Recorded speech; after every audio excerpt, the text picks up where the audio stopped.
All right, mic check, mic check. 1, 2, 1, 2. Looks like audio's coming through. Desktop audio's not.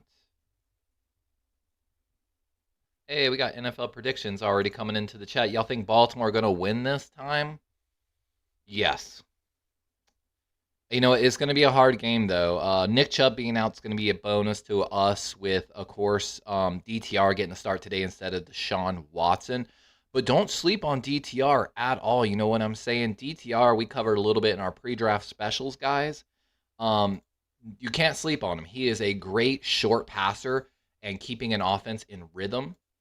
If I remember correctly, maintained a 150 rating in his final 3 years in college, which is a pretty significant stat line across the board.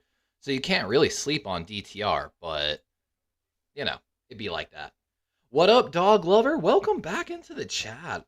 Thank y'all for joining us again for another wonderful edition of NFL Sunday Football with your boy D-Rave on B-Rave. We already had one spill today, guys, where I spilled my drink everywhere. I was on a guest show earlier, Bryant Culp, with his morning talk shows. Definitely go check him out. And it was fucking terrifying, excuse my language. All right, so I've already had to clean an entire spill of Crown and Coke this morning once. So hopefully, fingers crossed, guys, we don't have a second accident today. But let's go. The big matchup today, guys, at Tour's going to be watching Myles Garrett, the rusher for the Browns and the number one defense, going to be matched up against Patrick McCary, the backup left tackle for the Ravens, and Morgan Moses, the starting right tackle. You know, dog lover, I don't have my Lamar jersey yet. I was waiting till he signed the extension, and I just haven't had the money yet to buy it. Little sad. I had a signed Ed Reed jersey that was stolen from me some years ago, and I'll be honest, ever since it was stolen from me, I've been a little hesitant to buy other jerseys again. I was a little too heartbroken. But of course, like everyone knows, Deshaun Watson not going to be playing in this game today, so that's going to be probably the biggest headline of today's game. But please bear with me just for a moment. I'm gonna. Hey, predictions got his jersey. Let's go. I know. I need to get one. I want a Roquan Smith jersey, too. I want Roquan's. I want Lamar's. I want Isaiah's. I want Mark's. I want Zeitler's. I want Linderbaum's. I want Matabike. I want Broderick's. I want Ojabo and Owais. I want all of the jerseys. All right, I'm going to slide off camera just for a second, guys, while they're still, doing pregame stuff. And I'm going to take my dabs and get all set. Dog Lover says, I'm a Bucks and Ravens fan. Oh, okay. I'm like 2 hours from Tampa, Dog Lover. I almost went to that game. Or almost bought tickets, I should say, in the preseason. DTR, though, do not sleep on this young man, ladies and gentlemen. We covered him in our offensive draft special. A solid quarterback, really good short accuracy, decent scramble ability. I mean, really kind of like a clone of Deshaun Watson, probably with a little bit less strong of an arm, in my opinion. So definitely you got to keep an eye on, but I'll be right back.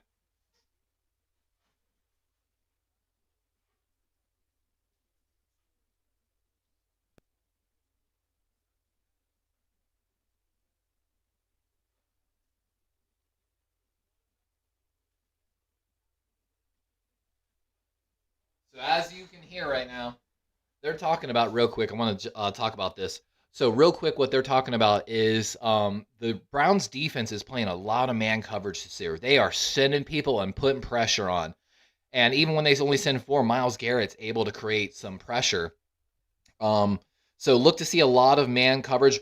Historically in this matchup, let me double check my notes here. Owosu, the starting middle linebacker for the Cleveland Browns, historically in this matchup has handled the QB spy duties on Lamar Jackson. Owosu, a very fast, speedy, and rangy linebacker for the Browns, usually does a pretty good job. If I'm not mistaken, he's pretty close to the tackle leader every time. Of course, the Ravens dealing with tons of injuries today. Bateman out, OBJ out, Ojabo out, Oweh out, Humphrey out, Stanley out, Marcus Williams out. We will be getting back Kyle Hamilton and Tyler Linderbaum, as well as our running back room in Gus the Bus Edwards and Justice Hill.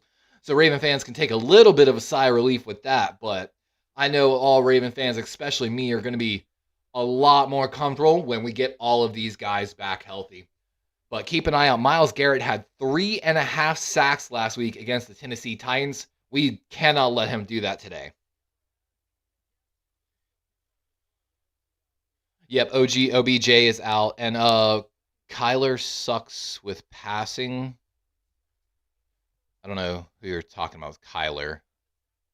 Or if you're referring to DTR, he's got a strong short game. His long to intermediate range, when we graded his throws at the combine, his intermediate throws came in pretty good, but his longer throws, meh.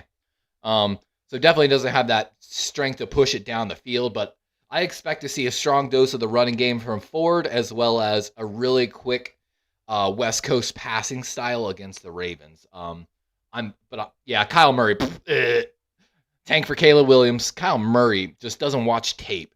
The young man has all the talent in the world, but doesn't have the drive. And nothing. I'm telling you guys, I'm going to say it right now here on the stream, ladies and gentlemen. Your boy used to play football, right? I used to play semi-pro football a little bit. I was looking the other day at the Orlando XFL team, the Orlando Guardians roster. Tell me why I am bigger, like taller, and way more with probably about the same speed as every tight end on that roster. Their tight ends are like 6 foot, 215. I'm like, bro, my playing weight's like 6'3", 230 to 250. Can we talk XFL? Can we talk Guardians? I would shave 10 years off my life to make the salary that, a professional football player can make. So if all of a sudden I stop streaming, one of two things happen probably. One, I got a job for the Baltimore Ravens in the scouting department, and I can't be doing this anymore. Two, your boys in the XFL, and you'll see me on like Saturdays. NFL predictions, we do need, OBJ and Bateman being hurt's going to hurt a lot, to be honest. I know a lot of people in Baltimore are kind of giving Bateman crap, but I still believe in Bateman. This is going to be my last year. If he don't put up for me this year, Bateman, I can't be your guy anymore. I can't be in your corner. You're making me look bad. I've been with you since day one. I've been banging the table since day one. I loved you. I loved when we drafted you. I loved everything about you. Come on, my guy. I need you. I need you to not make me look bad. Yep. Moses was supposed to be a stopgap. I'm actually pretty confident in potentially the development of Daniel Falele as our potential right tackle of the future. He was forced to play a little bit of left tackle last year and some preseason, I believe, and held out decently, but he's never been the plan for left tackle. He has always been Morgan Moses' replacement at right tackle. They have very similar body types even. So I'm excited about that, to see that in the future. What channel is the game on? I am watching from a site that I probably shouldn't be watching. Let's just say that.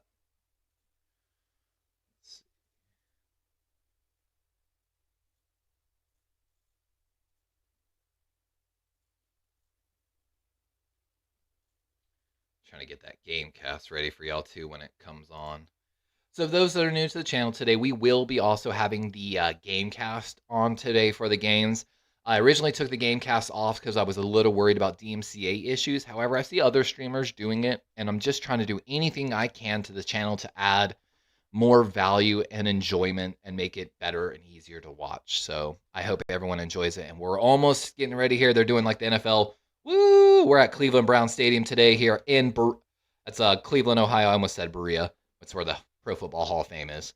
And thank you for joining us today. Again, I haven't taken my dab, so I'm going to slide off camera now.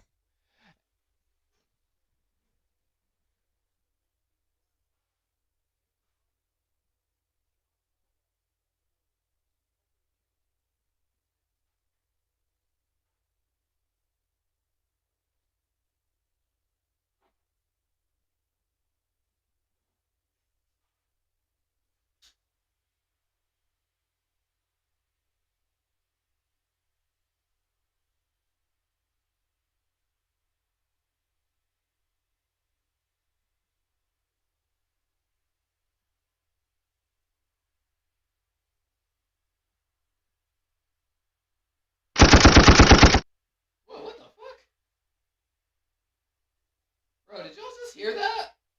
Like that gun sound? That was my soundboard, and my soundboard is like 3 feet from me. That's not a good sign, guys.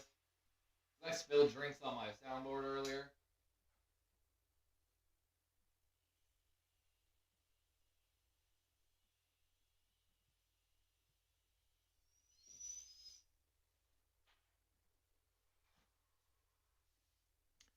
We're also going to refresh the beverage one. So one moment, we're still waiting for the game to get started here. So please bear with me just another moment, okay? Yeah, that sound. So I have a soundboard that's hooked up to my mic boom here with my podcast style mic.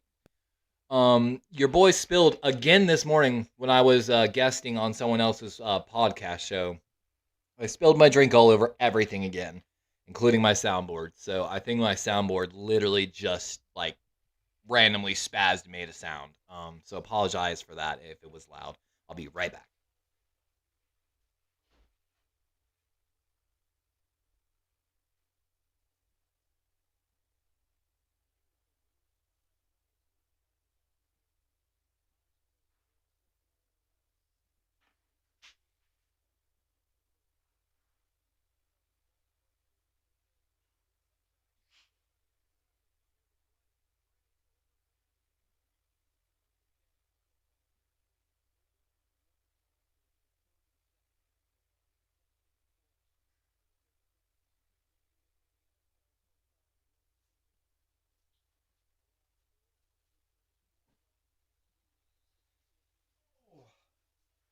All right, we got Devin Duvernay back deep for the return.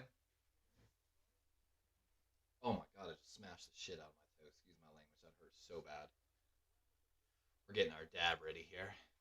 Kickoff going back to Devin Duvernay. Oh, it's going to be a short kick at the 10-yard line. He's going to get some chance to return it. Oh, he had a huge hole and he just missed it. Oh, RIP Devin Duvernay, and Lamar Jackson coming out here to start the day for the Baltimore Ravens.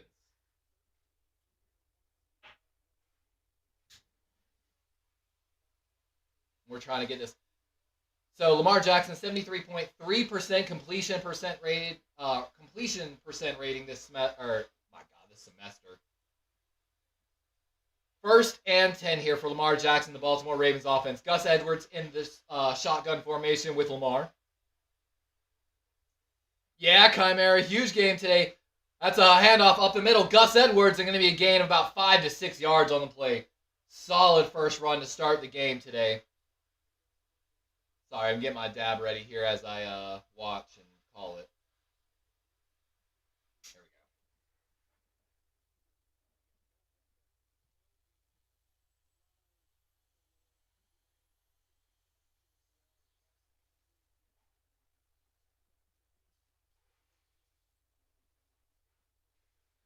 There we go. And we got a false start penalty. Looks like on possibly Patrick Ricard.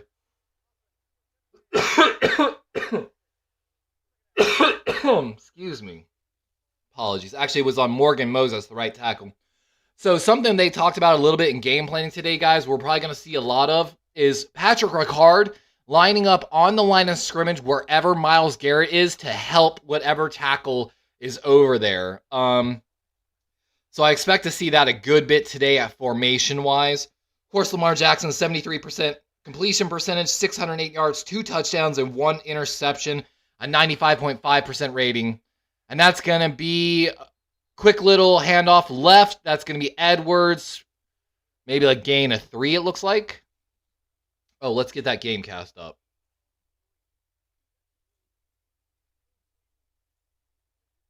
There we go. We got the game cast up. See if we can. Beautiful. That's even better. All right, for everyone that's not there, we got the game cast up. So Dog Lover Chimera is technically considered a moderator in my channel because he's been around and hanging out with me for so long.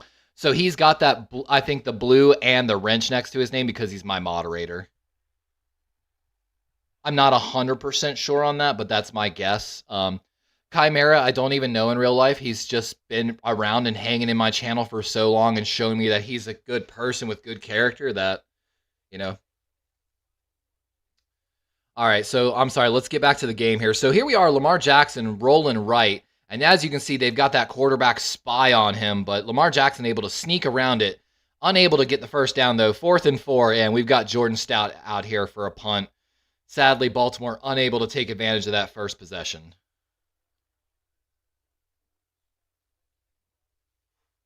Won't get a chance to touch.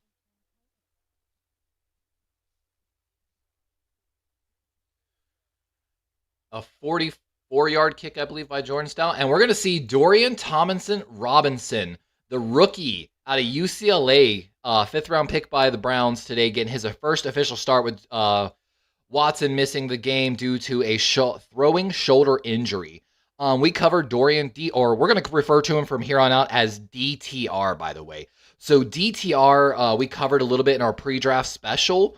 Don't sleep on this young man. Very good in college.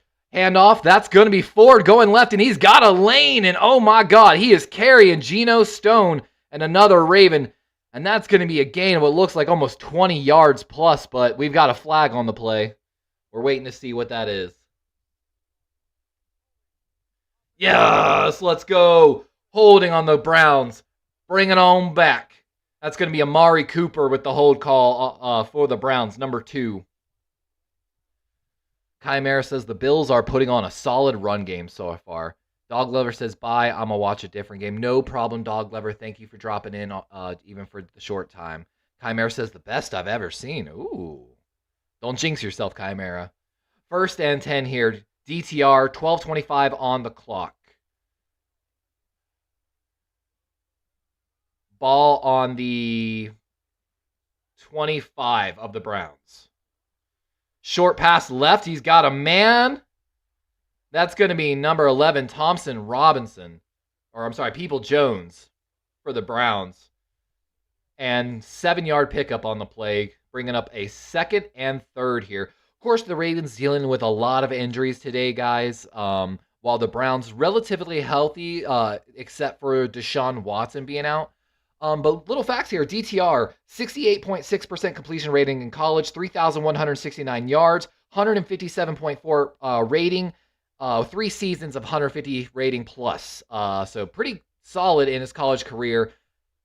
And that's going to be Patrick Queen with a tackle for a loss of 2 on the play, but we've got another flag waiting to see what it is.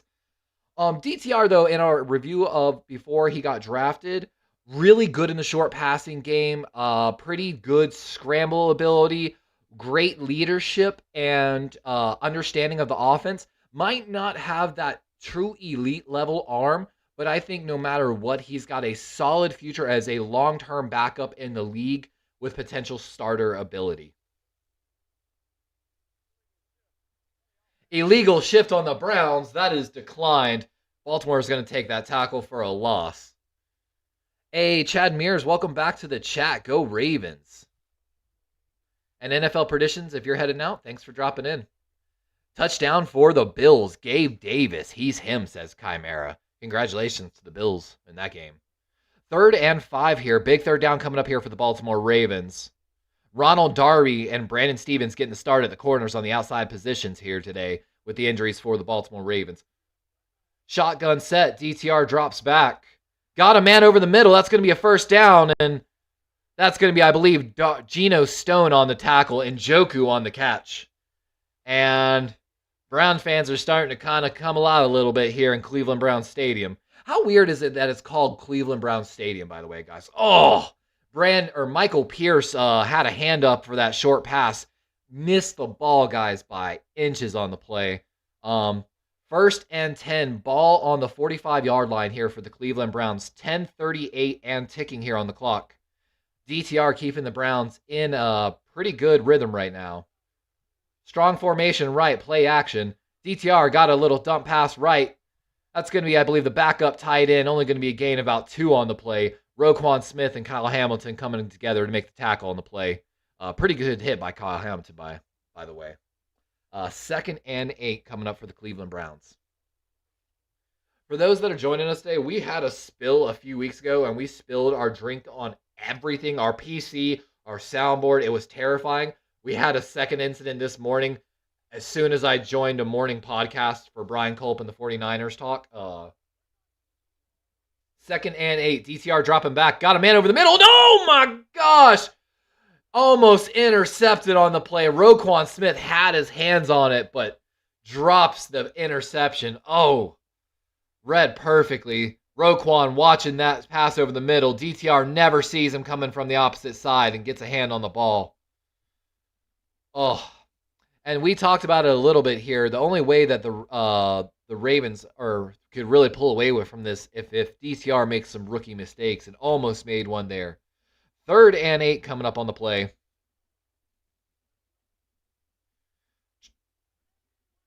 Strong formation left here for the Browns. DTR looking right. A little bit of pressure on the play.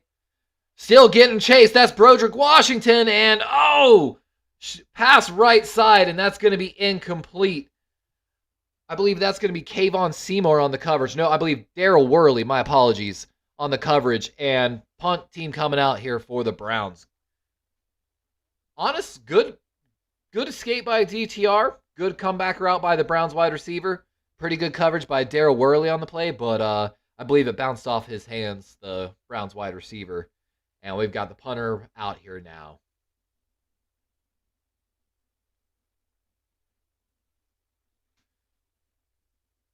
My soundboard's starting to have issues. Uh-oh.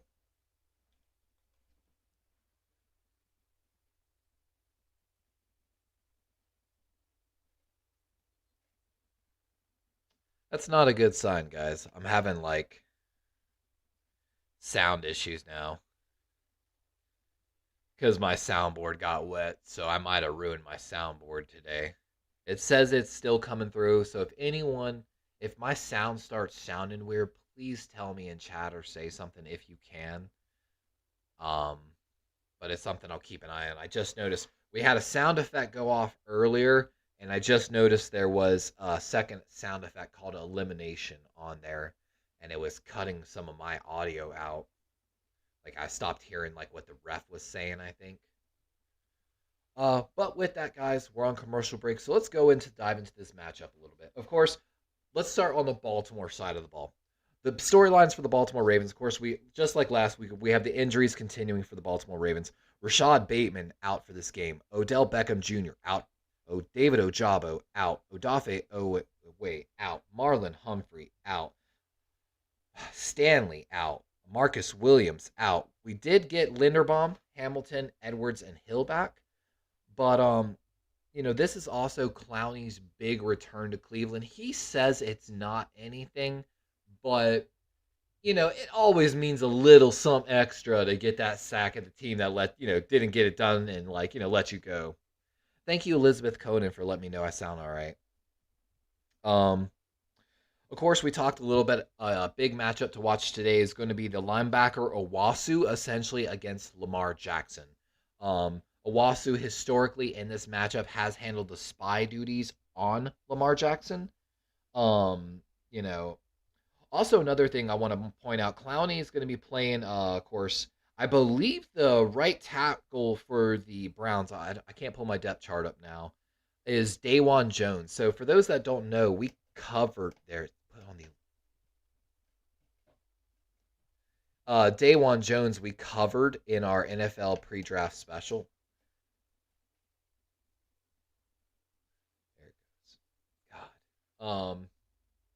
So Dawan Jones was a right tackle we thought had some good potential for a couple teams later in the draft and ended up going to Cleveland. So if you watched our actual live draft special, I joined a bunch of our 49er creators for live draft special coverage. It was a great learning lesson. I'm so excited to see if they want to participate next year and do some more stuff. But sorry, my audio is just going so crazy today. A lot of players that I covered in my pre-draft specials were taken by my division rivals, by the Bengals, the Steelers, and the Browns, and I was a little upset by it. I'm not going to lie. Oh my God, what is going on? Lamar Jackson got a short pass right. That's going to be Gus Edwards, recipient on the play. And good job to get to about 8 yards. And oh my God, my sound thing is going nuts in my ears.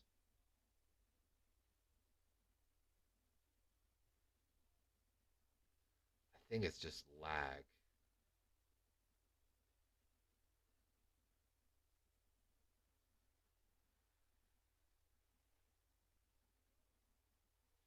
And that's a sack. Lamar Jackson. Myles Garrett gets there on the play. And I'm sorry, my audio is just going nuts from this soundboard.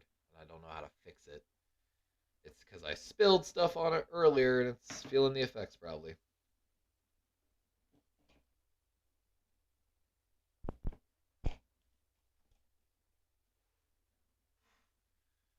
And we've got a player down now for... Yeah, God, it's so hard to hear it because my audio keeps going in and out from the soundboard.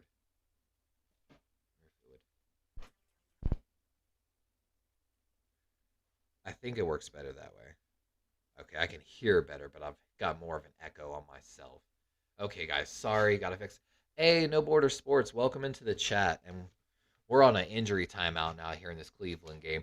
But of course, Cleveland coming into this game with the number one defense in the league. Fun little fact: apparently the Cleveland team at home so far this season has not allowed a single touchdown. I think they've had 2 home games so far, or is this their second? Of course, with Deshaun Watson having the throwing shoulder injury, we're seeing DTR today. Myles Garrett getting that matchup against Morgan Moses and the backup left tackle, Patrick McCary. And we talked a little bit earlier about how we might see Patrick Ricard up more at the line of scrimmage, assisting basically whatever tackle needs it this game.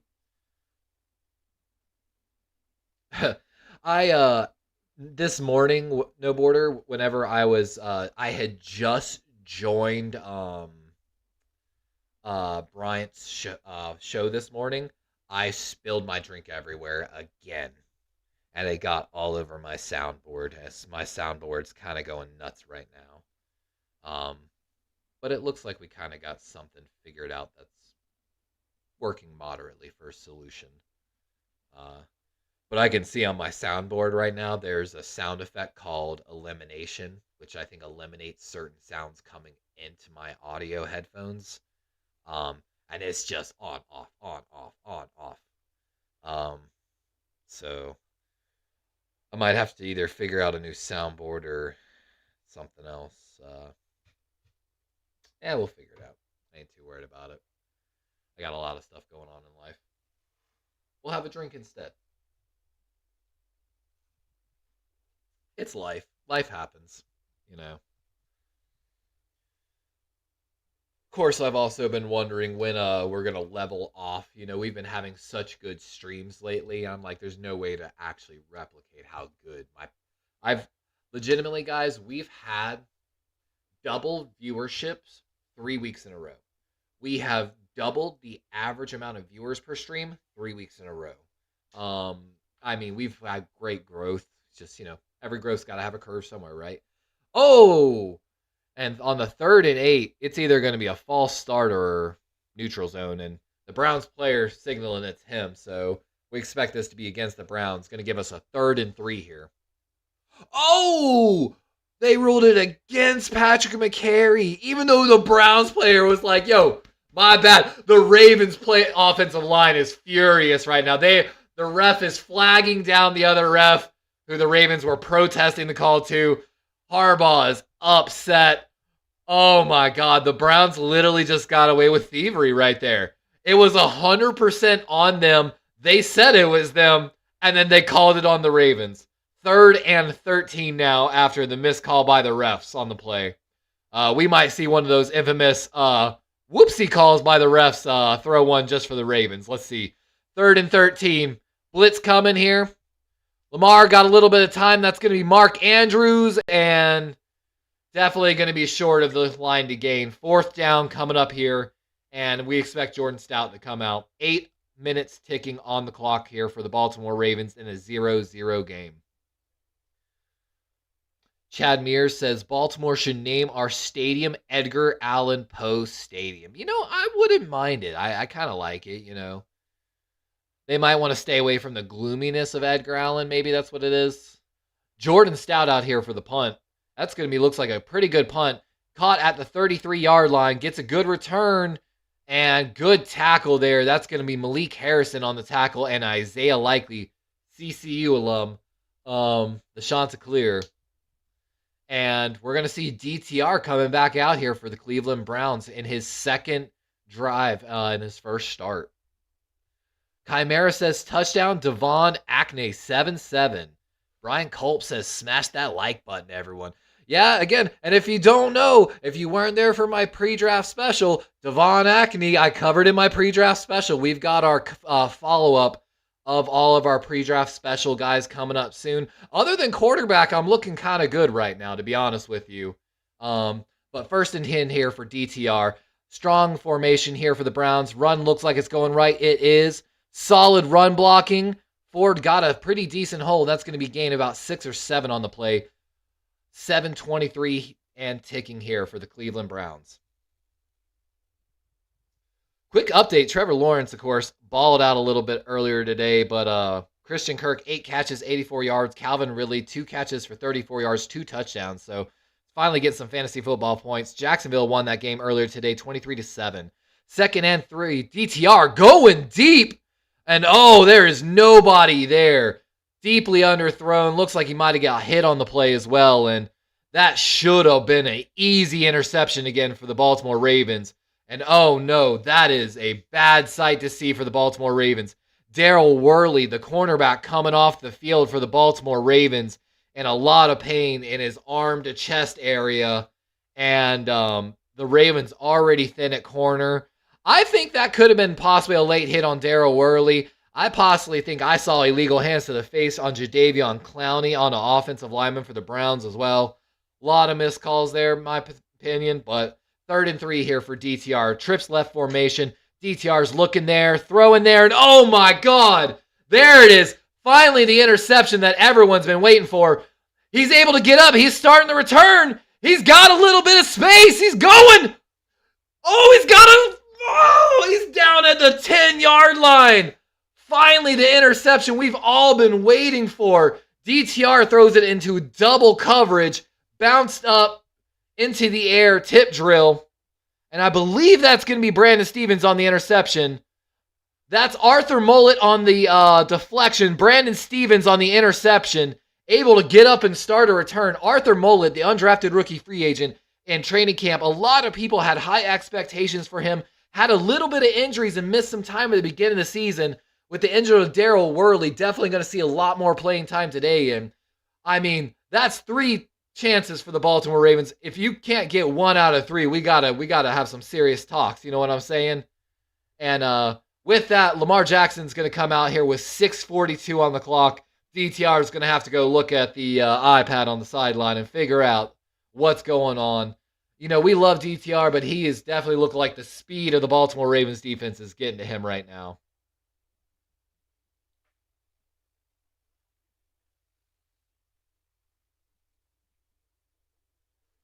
Yeah, Brian, I don't even know if I got to tell you that this morning. As soon as I joined your show, why I had to mute all my stuff and close my cam is I spilled my drink over my PC, on my fucking soundboard, over everything again.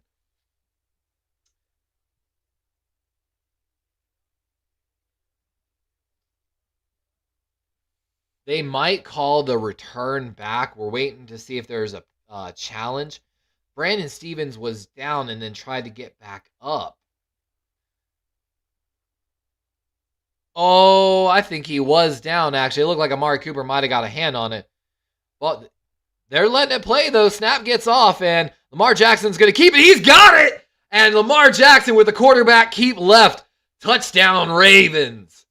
Let's go. And Baltimore capitalizing on the turnover by the Browns and coming away with some easy points on the quarterback keeper. Obvious miss, though, by the refs and the Browns head coaching staff to not challenge on that. And Morgan Moses and Mark Andrews pulling on the block for the quarterback keeper left and clear it. Absolute just lane. There is nobody even near Lamar Jackson.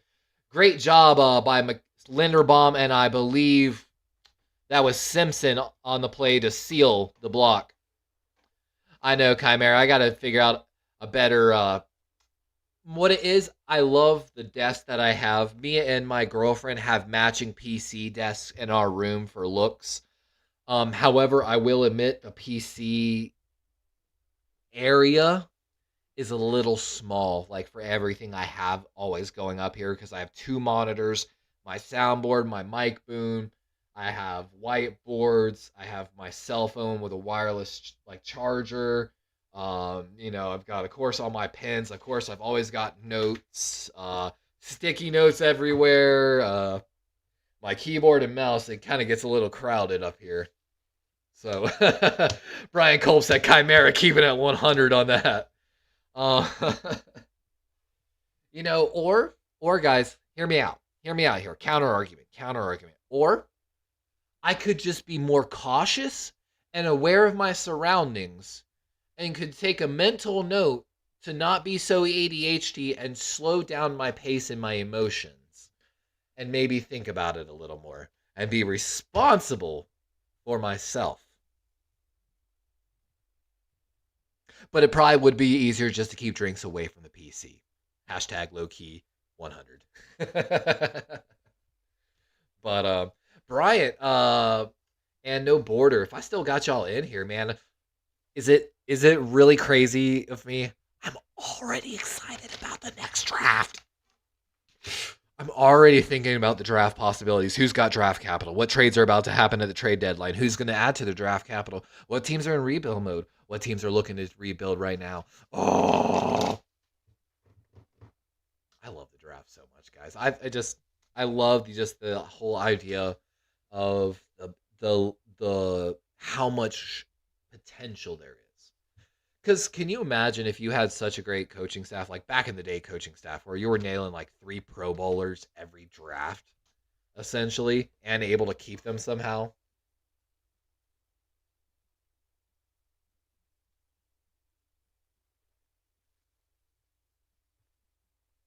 Oh, can we go back to the days of Patrick Willis and Ray Lewis? The good old days. What's crazy is I can tell my audio is still a little jacked, like coming into my headphones. What's kind of funny though, it's all like the weird commercials and their commentary. So it's kind of actually slightly good that I don't hear what they're saying.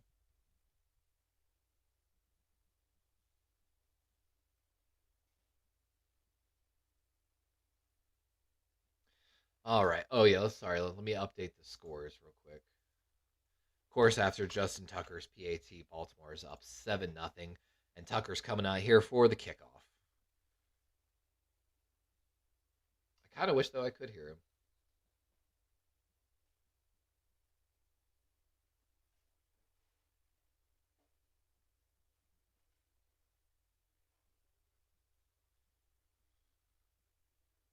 And Daryl Worley going to be officially out. I got it to stop so I can. Oh, there it comes back. It's so sad. It's because what it kills me is it's like injury updates and stuff like that. I have a harder time hearing now. Oh, I'm thinking about switching to my backup. Give me one moment, guys. I'm going backup mode here. I'm gonna.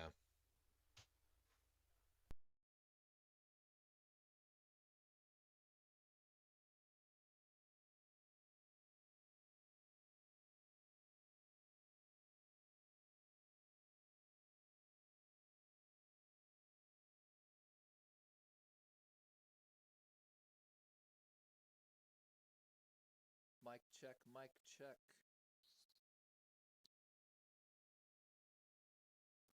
Can y'all hear me? Seems like it's barely coming through.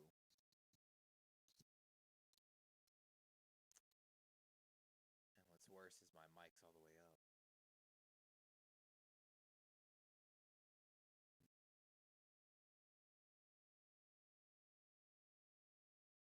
Mic check.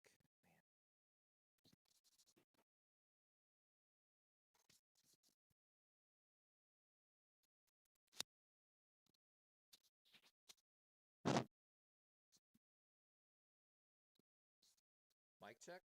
Man, it's still showing that I'm so low. Like, can y'all hear me still? It says it's barely registering.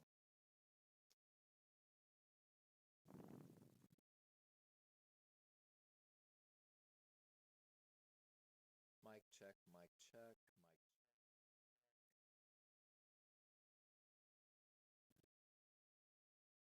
Mic check.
Mic check. Can y'all hear me or no?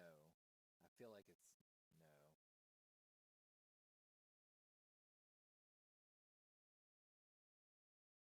Mic check.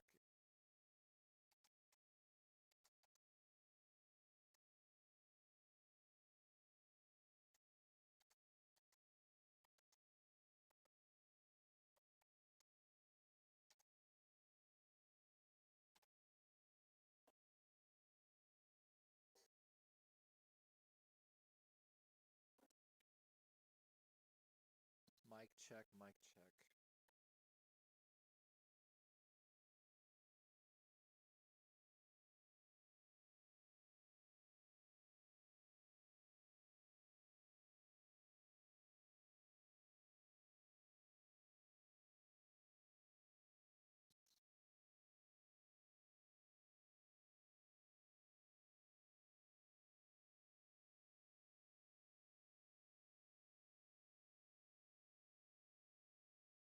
I'm guessing y'all can't really hear me. Like, man, it is like nothing.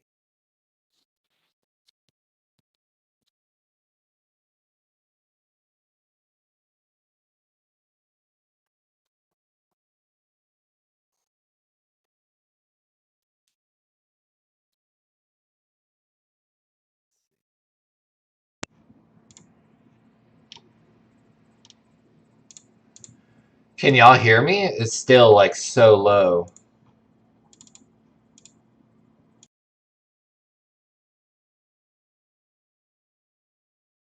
Mic check, mic check.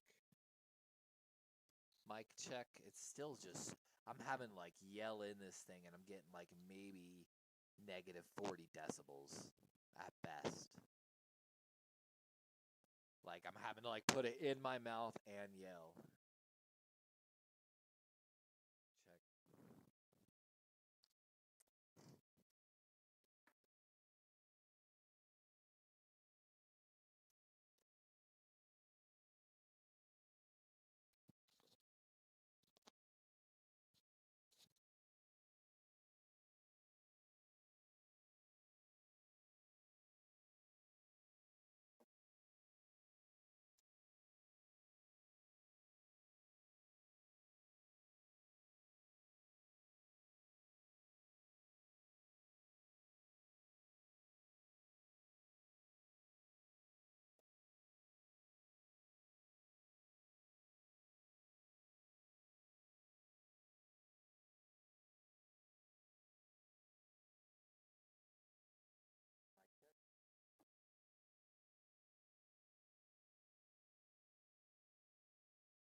how clearly it's said there's nothing.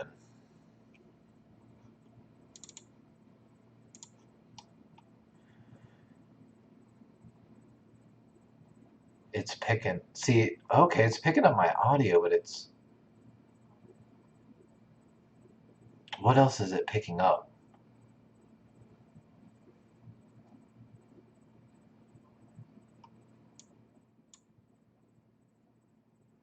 Can you hear me now?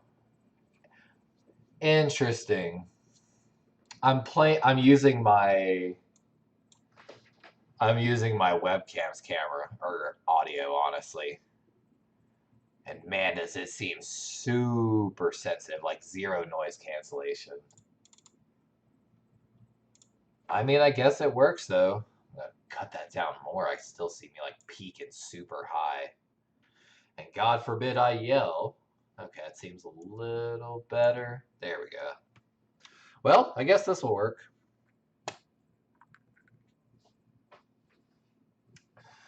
Crazy. Ugh. Yeah, like I said, I'm using technically the microphone on the webcam. Technically, is what I'm using, which I never use. But it seems to be working, so we're gonna try it. You know, it looks like that does. Yeah, it does pretty good. I don't know. In a cave, better than nothing. I don't know about that. I'm about to say, does it sound any better? There was technically two inputs, so I got rid of one. Does it sound any better?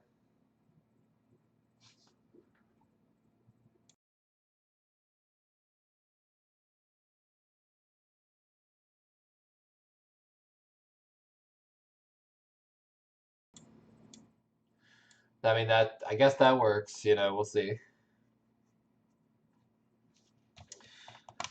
Oh, sorry about all the difficulties, everyone, and I'm sorry if it sounds horrible. I kind of want to hear how it sounds now. If it sounds horrible, I don't want to subject people to that.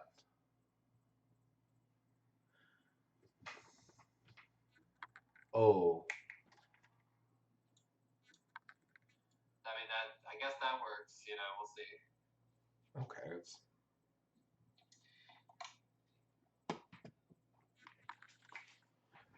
okay, it's not as bad. Maybe I just need to turn down the sound sensitivity a little more, and you know.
All right, sorry. Just wanted to get a thing up about it. 3rd and 11, gets rid of it quick, and that's going to be a loss on the play. Duvernay, and with that, we got 118 and ticking with a 4th down coming up here for the Baltimore Ravens. Also, James Cook touchdown, 14-7 in the Bills matchup. I mean, yeah, at least I can be heard, but at least I'll throw up a little disclaimer talking about how bad the audio quality is and apologizing for it. Oh man, Mike Kill. Well, talk about killing all the progress I've made recently. Peoples Jones back deep for the return and makes a man miss, but still only able to gain 2 on the play. And DTR coming back out here for the Cleveland Browns.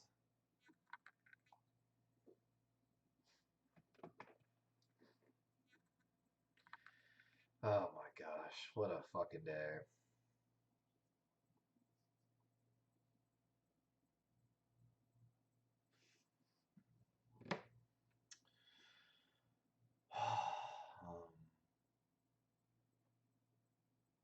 Oh, I just heard my entire audio just kick out and turn back on. That was terrifying. Oh my god.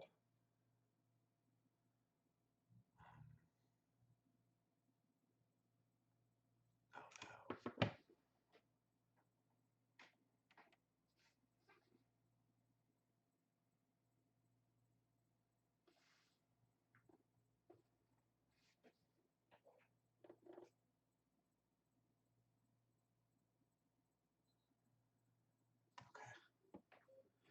Sorry, my audio keeps going out and stuff now. Like, I'm just... Alright, so DTR, gonna play action, keeps it, and that's Jadeveon Clowney. Able to get the ball away, though, but still gonna be a loss. Rock Ya-Sin on the tackle on the outside. A crazy little, like, throw, though. DTR gets spun around, and while being 360, throws it. He threw a 360 no-scope, guys. Bills and Dolphins are the only teams with more touchdowns than punts. That's hilarious. And with that, guys, that's officially the end of the first quarter.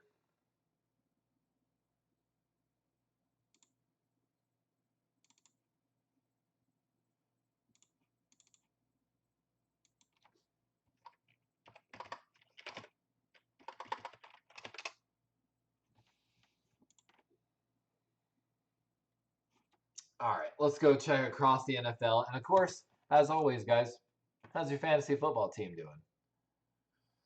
Let's check our scores across the NFL. Your boys got to pay rent today, too.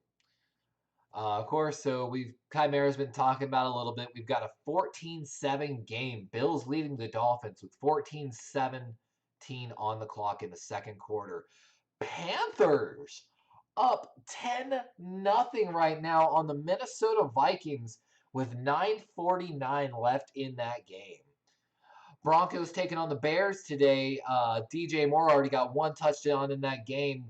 Actually, I think he might have two. It's 14-7 Bears leading the Broncos already with 11:44 left in the second. Texans and CJ Stroud, we talked about it a little bit earlier on Bryant's Colts show, up 10-0 right now on the Pittsburgh Steelers. CJ Stroud might be finding his stride, and that team is pretty decently put together. I know my boy Payo Times Happy up there in Canada, our LA Rams fan. Rams leading the Colts 17-0 with 12:52 in the second quarter.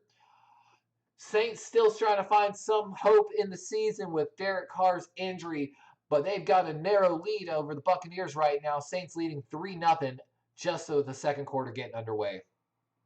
Surprise of the day so far, we've got Eagles taking on the Commanders, where the Commanders currently have a lead 14-7 over the Eagles. 12 minutes left in that game. That quarter. And, of course, rounding off the final game here of this slot, we've got Bengals taking on the Titans. 13:24 left in that second quarter. Game tied 3-3. Thank you for joining us, everyone. Today we're getting back here to the Baltimore Ravens coverage. This season, the yards played allowed second fewest and fewest. Baltimore got basically the second best defense in that category, while Cleveland maintaining, of course, the number one slot, which is something we talked about a lot prior to this game. Chimera says, touchdown, Devon Achane. Again, covered him in our pre-draft special, 14-14 in Bills Dolphins game. Again, if you watch my pre-draft special, you know these names, guys. You would know these names. I'm just saying. I'm so excited to do my follow-up. Second 11 here. DTR puts man in motion. That's going to be a handoff going left. And, oh, Clowney. Looked like he was going to miss him, but just clips him, I guess, enough to, like, knock him off balance. And Ford's going to fall back for a loss on the play. That's going to be, what I think, a 3rd and 12 coming up. We'll wait to see officially. And I'm sorry, guys. I keep turning my head to go to my mic over here, even though my camera's over here. And it messes me up because now technically camera and mic are both right here. So I just got to focus my attention on all of you lovely people joining me today. 3rd and 12 here. DTR got strong formation right. Oh my God. Why is that? I know why that's so sticky. The Coke and alcohol. Oh, DTR gets hit on the play. Pass is going to be short. And that's going to be Arthur Mullet with another solid tackle on the play. And my stream cut out. Okay. And Njoku on the catch for the Browns. And with that, 14 minutes and ticking here. 4th and 6, punt team coming out here. DTR got pressured heavy on a stunt play by the Ravens. Great job by Arthur Mullet to push down and get that tackle. Really stepping up. For anyone that's a Raven fan, we know Arthur Mullet's name came up a lot in training camp. Unfortunately, the young man had an injury, wasn't able to start the season right away. Duvernay on this return. Oh, run diving fair catch. Able to make the fair catch, though. Baltimore looks like they're going to get the ball to start with around the 21 to 22 yard line of the Ravens. They're heading to a commercial break here with 13:34 left. Let's check in on the fantasy team. How's your fantasy team doing? Yes, I know I need to pay rent, guys. I know. Like my property management sends out those, you haven't paid rent yet. Hey, reminder, you owe us a ton of money today. I'm telling you, I live in quite an expensive area too. Like my rent is fucking stupid. Oh, right now we are currently leading CarCast, who's one of our 49er friends and creators, 55 to 37. I'm projected to finish the day with 143 points to his 102. Let's check the matchup, guys. How's your fantasy football team doing? I'll get to Chimera's here in a little bit since he's in my league. So of course he had Jordan Love. Jordan Love finished with 17 points the other night in the loss to Detroit. Lamar Jackson already got 7 points for me today. Man, I fucked up, excuse my language, starting Najee Harris. I knew I shouldn't have done it. I need to trade that motherfucker. Damian Pierce got me a solid 8.6 on the other side. DJ Moore does have both touchdowns for the Bears in that game. Denver looks like they have finally scored. Chicago now up only 14-7 over Denver. But DJ Moore's got 17.4 points in my fantasy football league right now. Nakua of the Rams, of course, got a solid 8.9 points for me. I'm sorry, Chimera. My opponent's got Stephon Diggs, so I'm hoping all your points come from other points. Travis Kelce, of course, got in the nighttime slot. And George Pickens looks like he has one catch for maybe 3 yards so far. So get your shit together. And the Ravens defense getting that interception early, helping me on the defensive side of the ball. My bench not looking too good right now, so I can't be too upset, but I'm starting pretty good on fantasy football. Let's check Chimeras real quick. Scoreboard.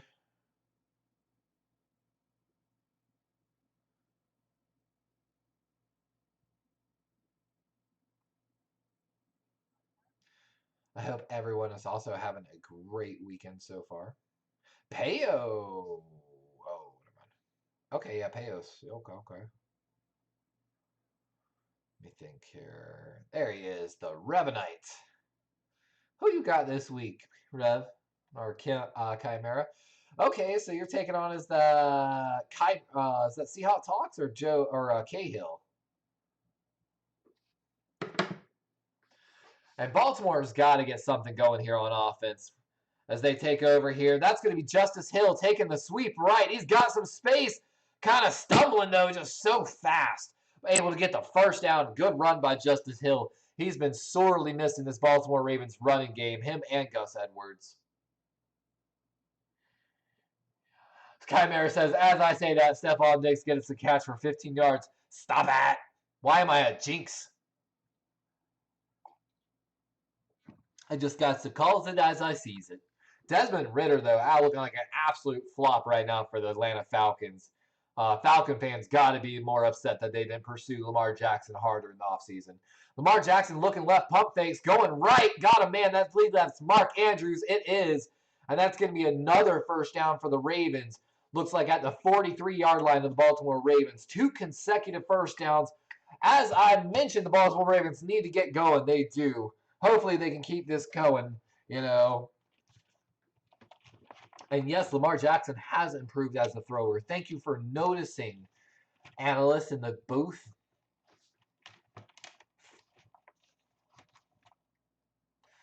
Todd Monken looking on with his core water up in the booth himself. Duvernay in motion here. Blitz looks like it's coming from Browns. It is. Oh, that's going to be a handoff to the right going to Gus Edwards. Going to be gain of 6 yards on the play, bringing up a 2nd and 4 here. 12:04 and ticking here for the Baltimore Ravens. And again, thank you for everyone joining us today. I'm sorry we're having some sound issues and some other issues. I spilled my drink once again this morning on my soundboard and my PC and everything, and it's official. My soundboard is fried. So, and for some reason, my headphones not working correctly either. So we're having to go for our backup of our backup of our backup, basically. 2nd and 5, play action. Lamar Jackson. Oh, on an RPO looking for Zay Flowers, and oh my God, a really late flag. Zay Flowers was looking for it, and Zay Flowers looking at it, pointing and laughing like, yeah. Let's see if it was a penalty. That was pretty hilarious. Jack Attack, thanks for dropping in, my guy. Again, sorry we're having some audio issues. Like I said, we spilled the drink and fried our soundboard earlier, so.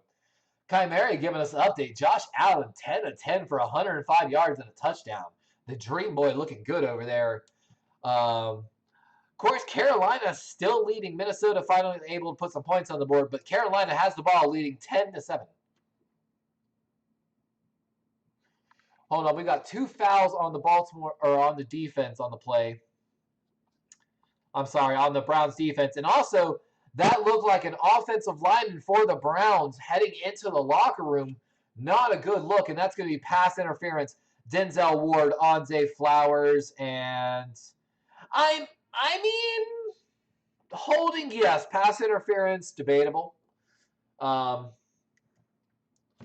But, you know, and Zay Flowers, they're joking. You could have thrown that last week in Indy, my guy. Zay Flowers, the human joystick. Stacked formation here, both sides for the Baltimore Ravens. I love the look. Oh, we've got a last-minute adjustment. Justice Hill moving to the backfield. 1st and 10 on the Cleveland side of the field. Lamar Jackson got a man short. That's going to be Zay, and makes, oh my God, he just made 3 Browns players miss. And number 6 is literally looking at the sideline going, what am I supposed to do? He literally looked at him and was like, hey, bro, that's a highlight, guys. I wish they would show that again. Zay literally Zay got the ball. There was 4 to 5 Browns defenders surrounding him. He made 3 of them miss in 1 juke. He hesitated, just sat there, and then just, boom, juked left and beat 3 men. Like, oh my God. 2nd and 3rd, 10:55 on the clock here. That's going to be, oh no, that's a fumble. Oh no, fumble recovered by Cleveland. Little trickery, jet sweep, weird handoff. Something goes wrong. Looks like the ball bounces off Gus Edwards' hands, and Cleveland's going to recover the ball, and the woes of the Baltimore offense continue. And that's actually, I'm sorry, Justice Hill, not Gus Edwards. It looked like Hill was looking for a handoff, and Lamar gave him like a little toss. I don't know, just bad exchange on the ball. And with that, the Browns are going to get the turnover. Frustrating to watch Baltimore just not execute is what it is. The play calling's been decent. The injuries have been woeful, but the execution has been poor so far. Kenny Pickett right now, 2 of 4 for 5 yards and an interception. You know what's really funny, Chimera? In Brian Culp's morning talk show this morning, we were on his show, his morning talk show that he does Saturday and Sunday mornings, and we were talking about prediction of the Pittsburgh Steelers and Texans game, and I said, I don't know, man. Will Anderson's a beast. We struggled against him. I think the Steeler O-line's going to struggle. I think he's going to pressure Pickett. Pickett's going to throw 2 interceptions today. And then you present to me that stat line, and I'm like, let's check that box of I told you so one more time, essentially. Of course, I've been wrong on plenty of things, guys, but, you know, you also get to, when you admit your wrongs, you also get to admit your rights, right? Chimera says, touchdown Stephon Diggs, 21-14, Bills leading over the Dolphins. That's most unfortunate. That's going to help CarCast 49ers catch up to us a little bit here.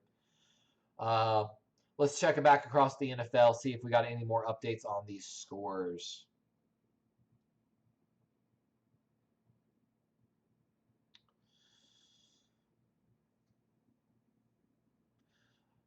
So, of course, Chimera gave us that update. Bills leading 21-14 on the Dolphins. Panthers still holding on to that close lead. There's 6 minutes left in that game. 3-point lead over the Vikings. Broncos finally able to get on the board. 14-7 Bears in that matchup. Texans still continuing to pull away in that game over the Steelers. Got another field goal. So total 13-10 Texans over the Steelers. Rams continuing to pull away from the Colts as well, 17-0 in that game. Commanders, again, still the surprise of today, 14-7 over the Eagles with 7 minutes left in that game. And tight game in Buccaneers, Saints, and Bengals, Titans 3-3 and 0-3 in those games.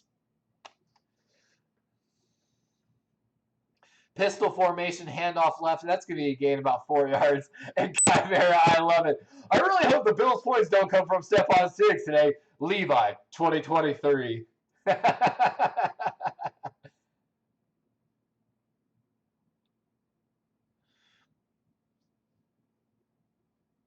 Yeah, and like they're saying, that's kind of on Lamar Jackson on that fumble. We'll cover it in a second. Pass by DTR right, and it's going to be a little wide, incomplete, and brings up a 3rd and 6. And so like they're saying, Lamar Jackson came close to Justice Hill on the play, like he was going to hand it off, fully extended the hand, but then like started moving away from him to the point that he then flipped it to Justice Hill where, Hill wasn't expecting it and ended a fumble on the play. We have got to get the execution together. Also, we've talked about it, Lamar sometimes doesn't look like he's dropping back the right amount of steps or has the correct footwork. Oh, pass rush formation here by the Ravens and only bring 4, and looks like Njoku's got it. Roquan's telling him it hit the ground. They're saying first down, and Njoku telling Harbaugh, I think, to challenge it. Browns are going for a quick snap. Are they going to get it off? They do. Handoff going right, and going to be a gain of maybe a yard on the play. And Roquan, visibly upset at the sidelines right now, wanted his Harbaugh to throw the challenge flag. And with 9:47 and all 3 timeouts here in the second, I would have trusted my defensive leader and thrown the challenge flag. I'm not a fan that Harbaugh did not use one. 2nd and 10 here. DTR 5 wide, empty backfield. Short pass, and that's going to be Kyle Hamilton. Tries to strip it, doesn't get it. Ford able to get a couple extra yards because of it. And that's going to give him maybe about 4 on the play. Bringing up a 3rd and short. Good job by Kyle Hamilton. Tried to make a play on there.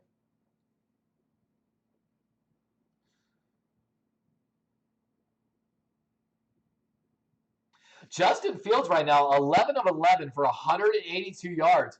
Maybe all that smack he was talking about his coaching staff and just going out and doing his thing might actually have some sense, guys. Holy crap. I'm in shock right now seeing that stat line. Pass batted down in line of scrimmage, and Patrick Queen almost able to make an interception from his knees. Great job by whoever was able to get a hand on the ball. 4th and 4. Let's see here. Rush coming. That's Kyle Van Noy, the recent free agent addition since David Ajabo having to go to at least minimum short-term IR, missing 4 games. Kyle Van Noy signed this week starting today, basically, or getting a significant amount of snaps. Oh, no, Christian Benford down and not getting up, the cornerback for the Bills. That is horrible news to hear. Punt. Oh, no. Duvernay decides to not return it or fair catch it, and great bounce by, I'm not even going to attempt that name, the punter of the Browns. That's going to be down what looks like maybe the 3-yard line officially, maybe the 4. Little bit of celebration by the Browns punter. And that's always horrible to hear for the Bills.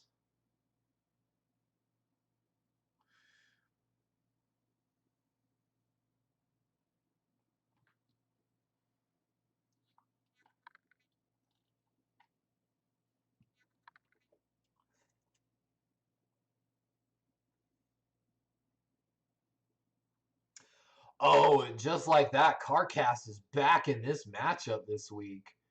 47 to my 59. I'm still projected to win by a good amount, but we'll see. Peo looked like he might get stomped by my boy Team Jones, Dan Jones of Cleveland. We'll see about that. My boy Peo only projected to get 85 points. Joe leading the league right now, 3-0 to start the season. That's Joe Stevens of Seahawks Talk. Currently down 32 to 59 over greatest show on turf, Dan, who's 0-3 to start the season and projected to lose by 20 points. Will Joe Stevens be able to pull it out? The Revenant, a.k.a. Chimera in our Fantasy Football League, taking on Cahill, another Seahawks fan today. Both of these guys are undefeated on the season, so this is the matchup of the weekend fantasy football for us. 34-33, close game, only projected a 7-point differential in that game. And to finish it off, we got Kirk Co dripping. Looks like another Seahawks fan taking on my boy Twat Waffles, a.k.a. Tyler, who's 0-3 to start the season.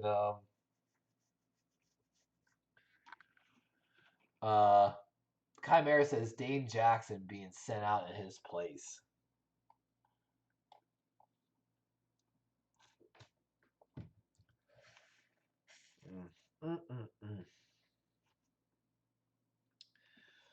Oh, I don't know, guys, if it's like my soundboard dying and everything I've been through today. I just feel so drained right now. I'm not even going to lie to you.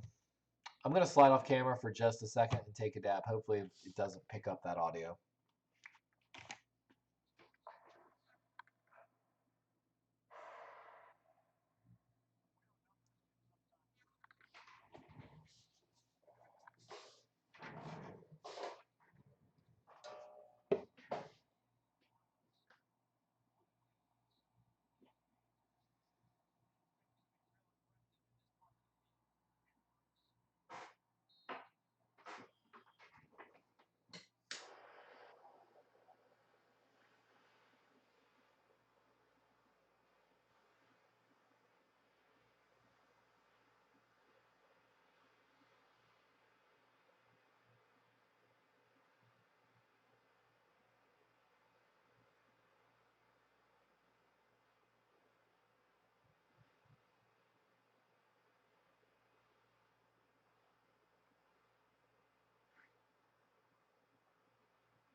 First and 10 for Lamar Jackson. 7:24. Play action. Pressure.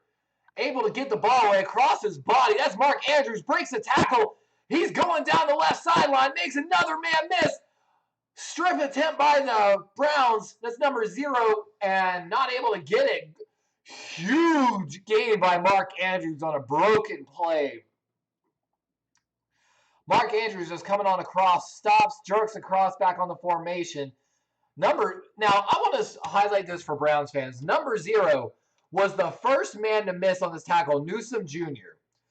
He misses, gets spun up, ends up on the ground. He chases that ball down and tries to make a strip attempt on the very last play. Longest play today, 36 yards. Justice Hill, big lane up the middle, great cut. And that's another first down. And again, Baltimore's offense making good plays. But we can't have these, like, hiccup execution plays. What a run by Justice Hill. He goes left, cuts back right, over the middle, basically goes from, B gap all the way back to the opposite side A gap, essentially, on the cut move. Great move on the play. First and 10. Trips left here. Zay Flowers in motion, going right. Handoff, Justice Hill, he's going left. Oh my God, makes another man miss. And that's another good gain of about 8 yards on the play. Justice Hill looks like he's running with fire in his veins today, ladies and gentlemen. Second and officially 3 on the play. 540 and ticking for the Baltimore Ravens. Chimera says Dane Jackson came out and popped the guy on the line of scrimmage right away. Let's go. Miami with the first punt of the entire game. Wow, Chimera, that's crazy. Baltimore now averaging 5.9 yards per rush. Handoff going left again. Another big lane. That's Gus. Oh, no, I'm sorry. It's Melvin Gordon. And almost a touchdown by Melvin Gordon. Reaching for it. Looks like he might be down at the 1 yard line. And Baltimore's run game is taking over the game right now. Officially a 22-yard gain on the play. Baltimore pulls Zeitler and I believe Moses left. A double pull left. And they clear an alley. Lamar Jackson, quarterback keeper right. And not going to be much on the play. Maybe only a gain of 1. And I'm sorry, that was officially at the 3 yard line. So ball at the 2 yard line now after the 1 yard gain. And my gosh. And like they're saying right now, guys, that's not as much Melvin Gordon as, my God, the blocking by the Baltimore Ravens offensive line right now is taking over the trenches. 4:32 and ticking. By the way, DJ Moore, 4 catches, 74 yards, and a touchdown. Looking real good. Chicago up 21 now to 7 on Denver. Second and goal here. Lamar Jackson going to keep it again. Looks like he's got it. He does. Well, we've got a flag on the play. Let's see what the flag is.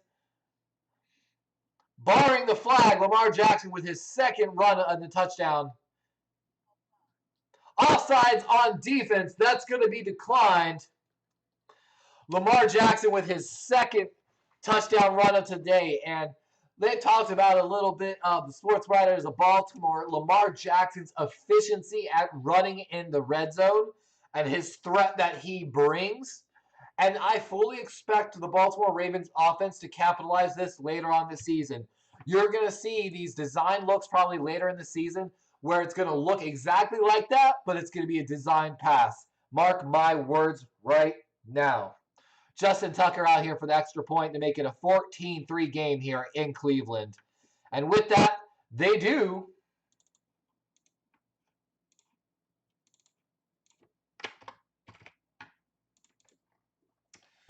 And Gus Edwards leads the block on that touchdown run for Lamar Jackson. It's pretty funny. If you weren't watching, guys, Lamar Jackson literally got right behind Gus Edwards, grabbed the back of his jersey, and basically just held on to him, like holding him back, but also like staying perfectly on his hips.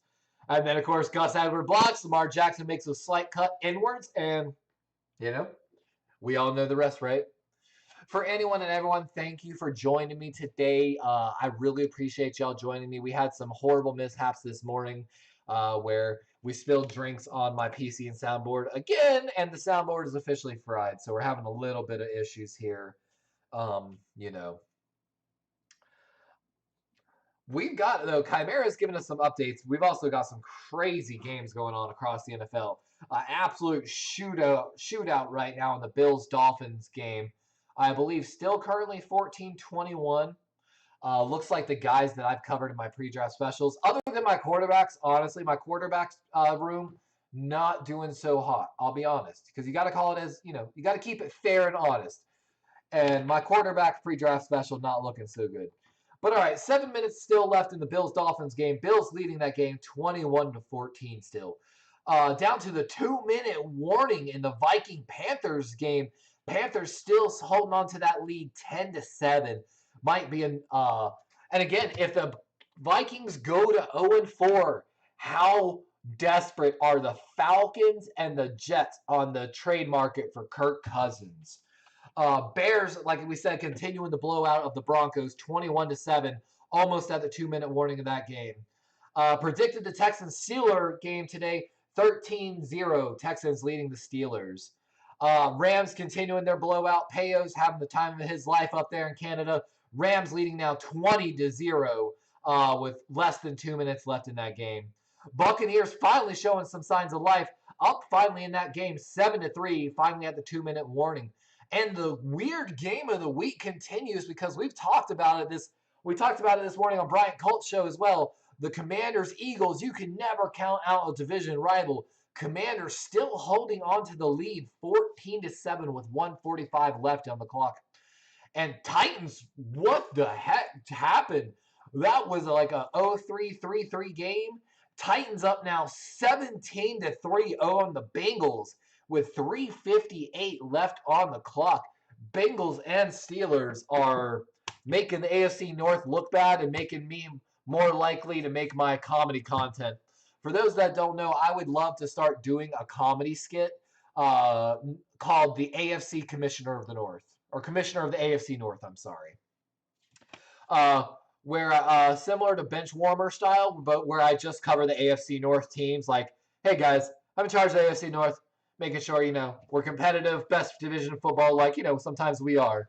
And, cracking my jokes and having some fun. I just wish I had some friends that I could, spitball with and, soundboard I with it, guess a little bit back and forth. But anyway, let's get back to the game here. 4 minutes and 18 seconds. DTR taking over here. Play action, rolling out, got a man short on the outside. And that's going to be Arthur Mullet with another great open field tackle on David Njoku, the recipient of the pass. Official update, the Browns are down now. Their starting center, Nick Harris. Oh, I'm sorry. Nick Harris coming in, I'm sorry. Coming into the game. But yeah, the starting center we saw earlier leaving the game, out for the game.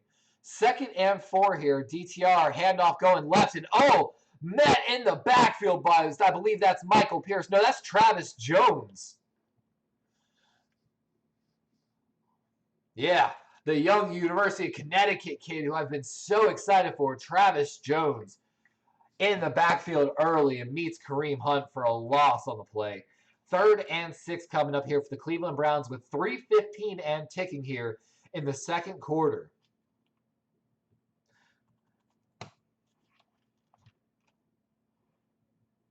Baltimore looks like they might bring pressure. They don't. But Clowney gets pressure. DTR running for his life. Broderick Washington there. They're pushing in on him. DTR launches it deep but out of bounds. And that's going to be a 3 and out. And you can hear some Browns fans somewhere screaming something. And punt team coming out here, I believe, for the Browns. They are. And barring the punt, guys, this could put us in good position. And Clowney celebrating his return back to Cleveland Browns Stadium, showing, why didn't y'all just pay me what I asked, guys? Clowney didn't sign for too much with us. Punt here for the Browns. Ravens with some decent coverage. Duvernay, oh my God! No! Absolute. Why? Why was that a fair catch? He had 10 yards before the nearest Browns defender. I've got to make a note. Hold on. I'm so upset right now. What's that, like 2:43 on the clock? Punt, fair catch? What the? What? Okay. For anyone that wasn't watching, maybe I'm wrong. Maybe I'm blind. Maybe I'm just blind. I'm getting old, guys. Maybe I'm drank a little too much Crown. It looked like to me there was approximately 10 yards of space before the nearest Browns defender. Meanwhile, there was a Ravens blocker on his hip. Why? 2:45 on the clock. Lamar Jackson taking over. Short little screen pass on the play, but there's a flag. Justice Hill. Oh, my God. Justice Hill is open in the field. He might take it all the way. And that's a touchdown-saving tackle right there, but that flag might be bringing it all the way back. Let's see. And that's a holding offense, and it's coming all the way back like we thought, guys. That's unfortunate. Looks like the Buffalo Bill-Miami game finally is starting to slow down a little bit as teams are punting and getting some 3-and-outs. Let's see. Myles Garrett matched up on Patrick McCary, and that's, I mean, yeah, he's around the, yeah, that's a hold. You got to give him a little bit of help, man.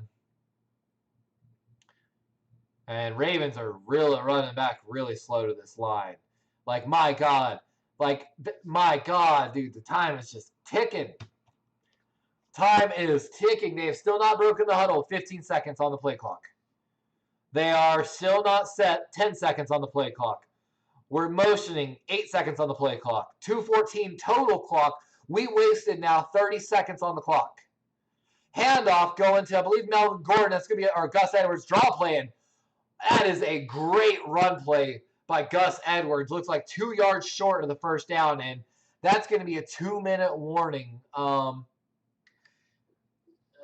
We just wasted so much time.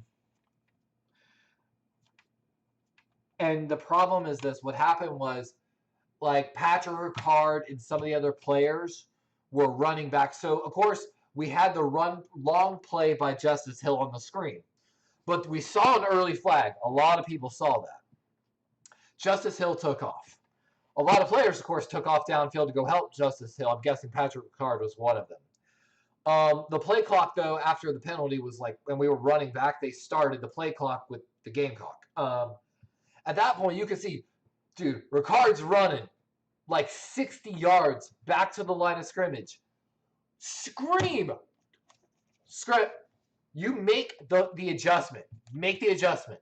Sub him out. Make some type of adjustment so he doesn't have to run 60 yards back, burn clock, and he's tired for this next play. I mean, it kind of worked out with a decent game, but again, I feel like I'm seeing horrible management in the final minutes of games, too, especially, I should say, the 4-minute period of the second and fourth quarters.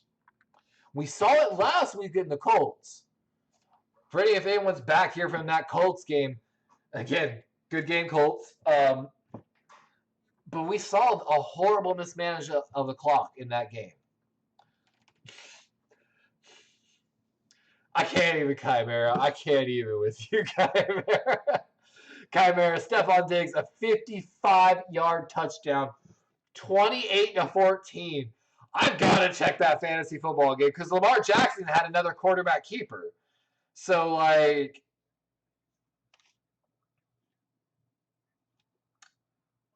let's go see how I'm doing in fantasy football. How's your fantasy football doing today, everyone? Let me know in the chat. Are you up? Are you down? Who's your bust so far?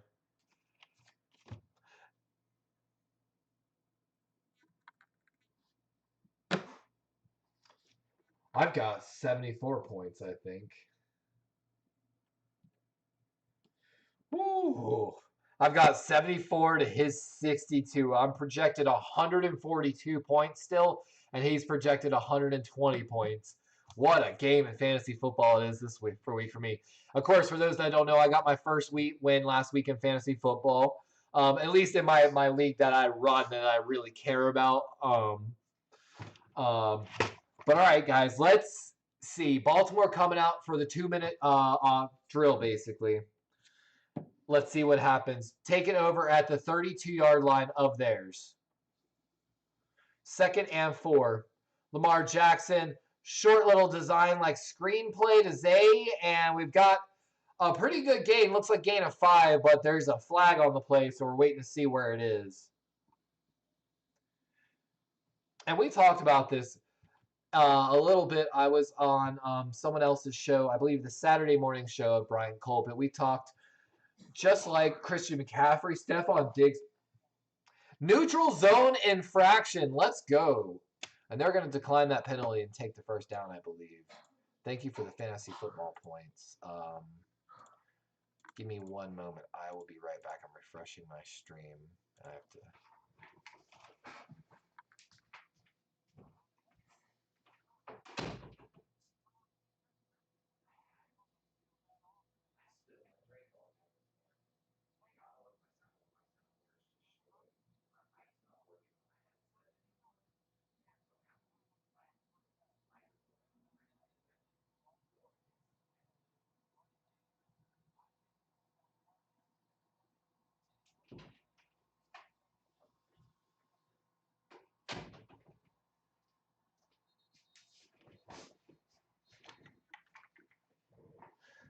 sorry about that, guys.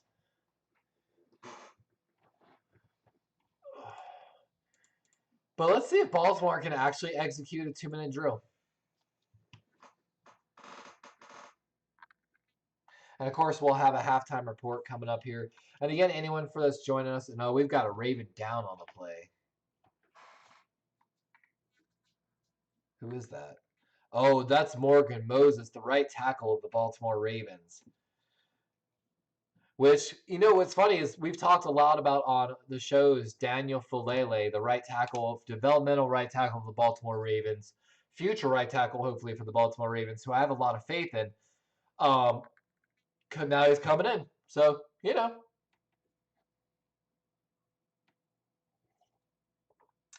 Bro, Justin Fields is 16 of 16 for 3 touchdowns. The Broncos defense sucks. I know, right? What's worse is, so not only is, of course, the Broncos defense pretty bad, but, like, Justin Fields was like, yo, my coaching staff sucks. I'm just going to go out there with DJ Moore and do my fucking thing. And everyone was like, oh, boo, boo. And, of course, the timing, man, couldn't have been, like, worse for the coaching staff of the Bears. You know what I'm saying? Like, 3rd and 6 here for the Baltimore Ravens offense. You can definitely expect Myles Garrett to be lined up across from Daniel Falele right now. It's really loud right now. Blitz looks like it's coming right now. Trips right for the Ravens. Here we go. No blitz. Lamar Jackson got some time. He's got Melvin Gordon on the wheel route. Let's go. And he's knocked out of bounds. Let's go. And that's a first down for the Baltimore Ravens with 1:20 on the clock. And the clock stops too. Let's go. I'm trying to get the official measurement. I don't see. It's like, I want to say it was like the 35. What a great throw by Lamar Jackson. Drops it into the breadbasket. Oh, a thing of beauty. Look at him just looking beautiful standing in that pocket. Elegant.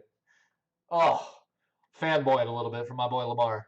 Oh, and that's a blitz, and they're going to get there. Lamar Jackson takes a sack, and that's Myles Garrett. Myles Garrett, dude, might have MVP consideration potentially this year. Like, not just a defensive MVP. My gosh. They tried to double team here. He was lined up on Patrick McCary. Patrick McCary had outside help with Melvin Gordon. He spin moves inside. John Simpson, a little slow to come help on the inside and triple team essentially Myles Garrett. And Myles Garrett say, hey, splitting the wave, son. Lamar Jackson on a 2nd and 19. Little screen pass to Melvin Gordon. Able to get past 1-man, 2-man, and good game by Melvin Gordon. And we've got a late flag on the play. Ball would have been at the 38-yard line of the Browns, but that's going to be a holding on the Ravens on Simpson, the left guard, John Simpson, and back us up, unfortunately. And again, guys, sorry if my audio is sounding weird. I spilled my drink this morning on a different podcast, and my soundboard is fried. And for some reason, this is my backup. My mic headset is not working, so I'm having to use the mic on my webcam. So my apologies. 2nd and now 29 for the Baltimore Ravens. Jackson got some good time, looking deep. Makes a man miss, rolling right, going deep. He's got Zay Flowers. Let's go. That's a catch on the right sideline. A huge gain on 20-15.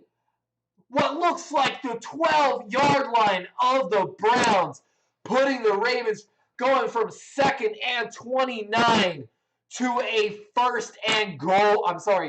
1st and 10 in the red zone. 25 seconds left on the clock here in the 2nd quarter. Lamar Jackson looking clean right now. 9 of 10 for 139 yards. Looking for his first throwing touchdown. Of course, got 2 rushing touchdowns already on the day. Oh, my headset just cut out. Okay, it's back. And I think Baltimore finally taking their first time out of the game.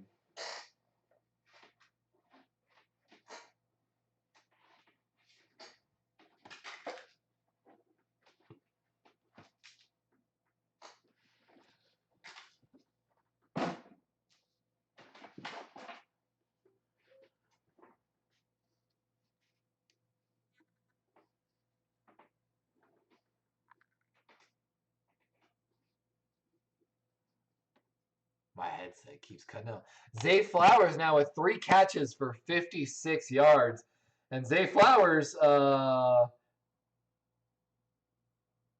my God, I didn't start Zay. I'm so fucking stupid. I hate myself.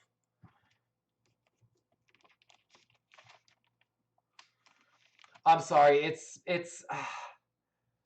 like I said, Noah, this morning I spilled a drink on a different podcast on my PC, my soundboard, like everything, and my soundboard's fried. So my soundboard's not working. My headset's not really working. I'm having to use audio from my webcam, and then my headset's going in and out a little bit. So sorry about that. Oh, we got Rise and Rhino in the house. Welcome, guys. Of course, we're having some audio issues today. Sorry about that. Welcome, everyone. Go Brownie, says Vince Williams. You can... No, I'm just kidding. 21 seconds, though. 2nd and 5 here. Baltimore looking to capitalize after that big play by Zay Flowers. I'm playing CardCast 49ers talking the fantasy football. We're having a good game this week. 2nd and 5. Lamar Jackson looking left, going left, and that's Nelson Aguilar, and they're going to say he's out of bounds. Good catch by Aguilar. Great throw by Jackson. 3rd and 5 with 17 seconds left coming on the clock. What up, Niner Nation? What up, CarCast? What up, everybody? How's everybody doing today? Like I said, we had some issues this morning. We spilled a drink on my soundboard, and my soundboard's toast, and for some reason my headset's not working anymore. So we're on our 3rd string. We got a lot in common, Niner fans. You like to play with 3rd string quarterbacks, and you know I'm on it. I'm joking.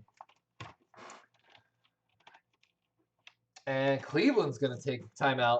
For those that don't know, I'm playing CardCast Talk, 49ers Talk. Shout out to him. One of our 49ers creators. No Borders as well. Of course, Rise and Rhino. But we're playing CardCast 49ers Talk in fantasy football this week. And his boy Stephon Diggs is going off right now. But also so is my boy DJ Moore. And, of course, Lamar Jackson. I have Zay Flowers on the bench, so I slightly hate myself.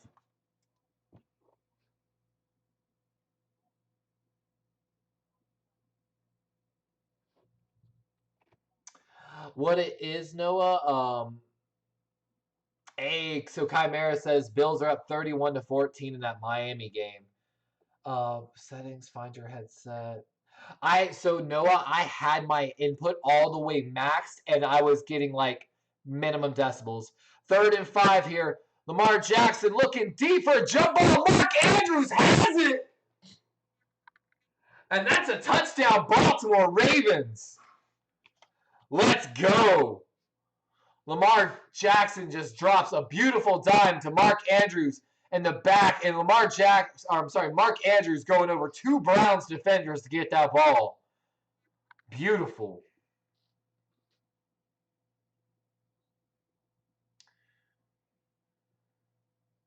Yeah, during Bryant's show.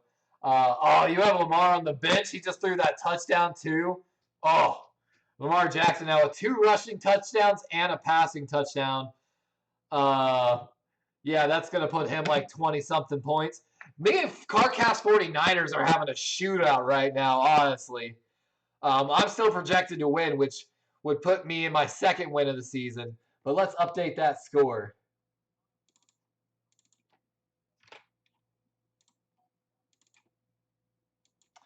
You know what? I'm going to go ahead and change it to the 3rd quarter. I will be so bold to change it. But how's everyone's other fantasy football doing? CardCast got 59 points so far. Not doing bad.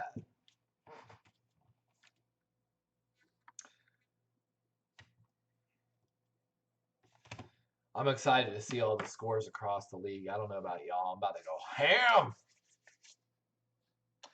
Ooh, I'm up now to 83 points this week, projected to finish with 150 points. Lamar Jackson leading the way with 22 points. DJ Moore got 20 points. Puka Nacua got me 14.8 points. The defense for the Ravens, 9 points. Zay, who's on my bench, got me 8 points. But I need Pickens and Najee Harris to get some action. At least like maybe a 1 touchdown. I messed up. I shouldn't have played them. I've been looking for some trade candidates. If you're in my league and you're interested in a trade, hit me up, dude. Hit me up. I'm open to some trades. But, of course, touchback after the kickoff by Justin Tucker. And 11 seconds here in the second. We don't really expect much.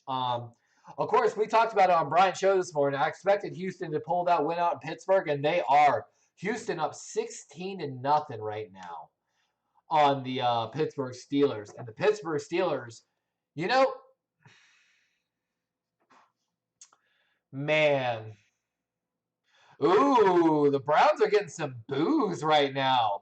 That is so unjustified, guys. Like, you got DTR, like, getting his first start. Like, ain't no reason to boo your team. Disgraceful. Disgraceful. But, you know, we've talked about it. If the Minnesota Vikings start 0-4 this season, what teams are on the market for Kirk Cousins?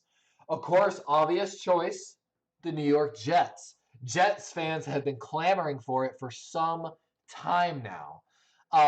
Another dark horse candidate, I know the Atlanta Falcons are upset, their fan base, that, of course, they didn't pursue Lamar Jackson really at all, and which we're thankful for.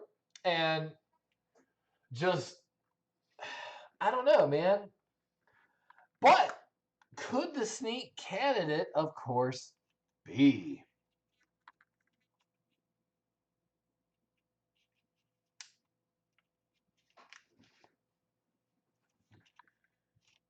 Sorry, 1 second.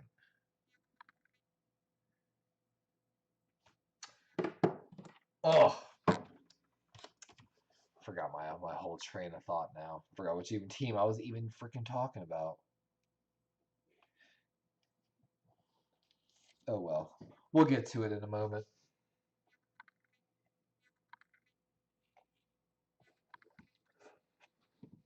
I'm telling you guys, I'm sorry. After everything I've been through this morning, I'm a little drained, to be honest with you. Oh, and the best part is I still have to go after this, and I've got some calculus homework, I believe, on the quotients of differentials. So, good times, good times. We just finished our first round of accounting exams. I know I've got a business law exam coming up soon. And then technically, the class I'm least looking forward to, out of think of almost all my college classes, I've got to take like a management class. And there is nothing, I've already got the book, there is nothing this class can teach me. It's really unfortunate. But all right, guys, we're at the official halftime report, so we're going to try to jump as much as we can across the league here. So, of course, Chimeras kept us up to date a little bit on this game. We're in a shootout, 31-14. Bills leading the Dolphins. Josh Allen, 14-17 for 204 yards, 3 touchdowns. No touchdowns yet, but 14-18 for 155 yards. Definitely, this is an insane game. This could be a 50-40 game by the end of it. I need Stephon Diggs to chill out a little bit, though. Huge touchdown right there. It's just pulling away from people. Come on, guys. We don't need no update on the Ravens-Browns game. We know what's going on. Lamar Jackson leading this game 21-3, 10-12 for 146 yards, 3 touchdowns. Of course, Dorian Thompson-Robinson, the rookie quarterback, 5th-round pick out of UCLA, getting his first start today for the Cleveland Browns in Cleveland Browns Stadium. Hard for the young rook. The upset, of course, a lot of people. I picked this upset. The Texans leading this game 16-0 right now over the Steelers. Steelers might be that dark horse candidate for, of course, Kirk Cousins. Bengals Titans was a close game, but all of a sudden breaking away 24-3. Joe Burrow and the Bengals might hit panic button right now. Jags, of course, earlier today won this game 23-7 over the Falcons. Why we said the Falcons might be a candidate for Kirk Cousins, especially if the Vikings start 0-4 this season. Our prediction of the Vikings taking a step back coming true. Our boy Peo up in Canada, pretty happy right now with his Rams. Rams leading 20-0. They're actually started right now, 14 minutes in the third quarter. And of course, the surprise game. I don't know if anyone expected this. Josh Howell, 13-17 for 161 yards. They are leading the Eagles 17-10 right now in that game in the upset potential of the week.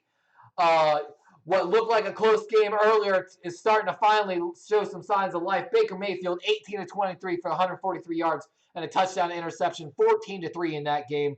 And like we talked about, panic button in Minnesota. Kirk Cousins, 10-14 for 100 yards, a touchdown, but 2 interceptions, including a pick six, it looks like, on the play. Panthers are leading that game 13-7 with 12 minutes in the third quarter. And, of course, Broncos Nation, I'm sorry, Brandon Perna is crying somewhere. The Bears are leading that game 21-7. Justin Fields, 16-17 for 231 yards, looking like a monster. ALW goated. Yo, what is up? Welcome to anyone that's been joining us today. Let me know who's your team, who you repping, and you part of my Ravens flock. And again, I apologize for the weird sound quality today. We're out of options. Apologies. My boy Lamar looking good, son.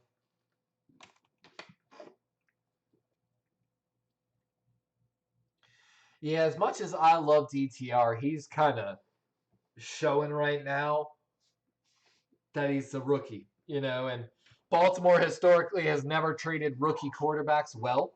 So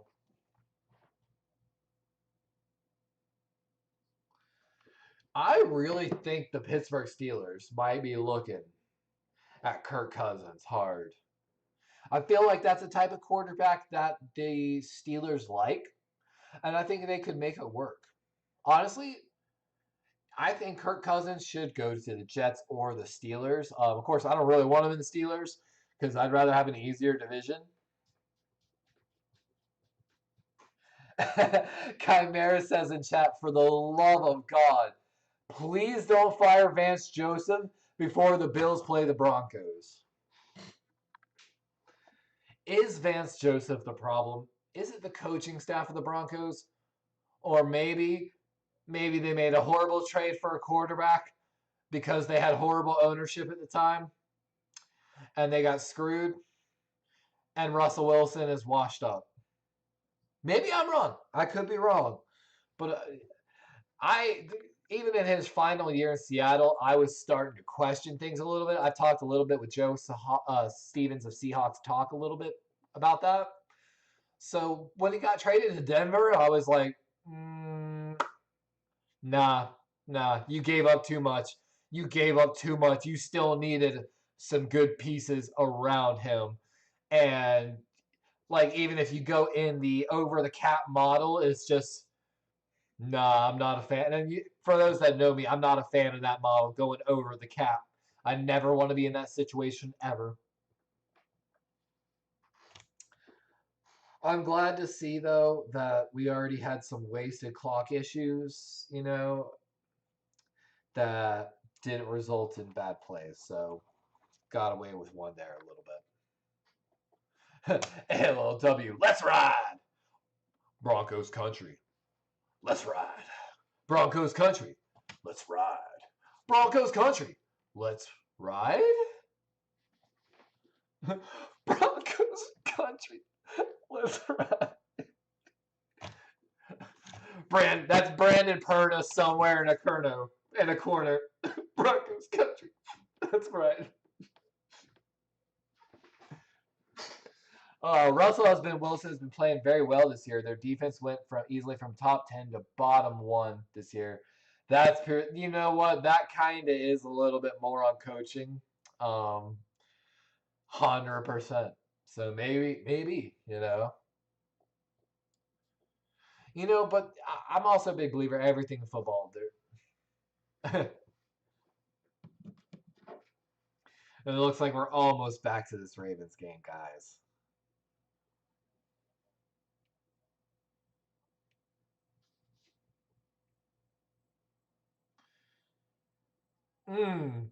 Oh, that I just saw that touchdown to Gabe Davis, by the way, Chimera, and that pump fake before he launched that ball was a thing of beauty to pull the safety in a step before he launched it to that back pylon.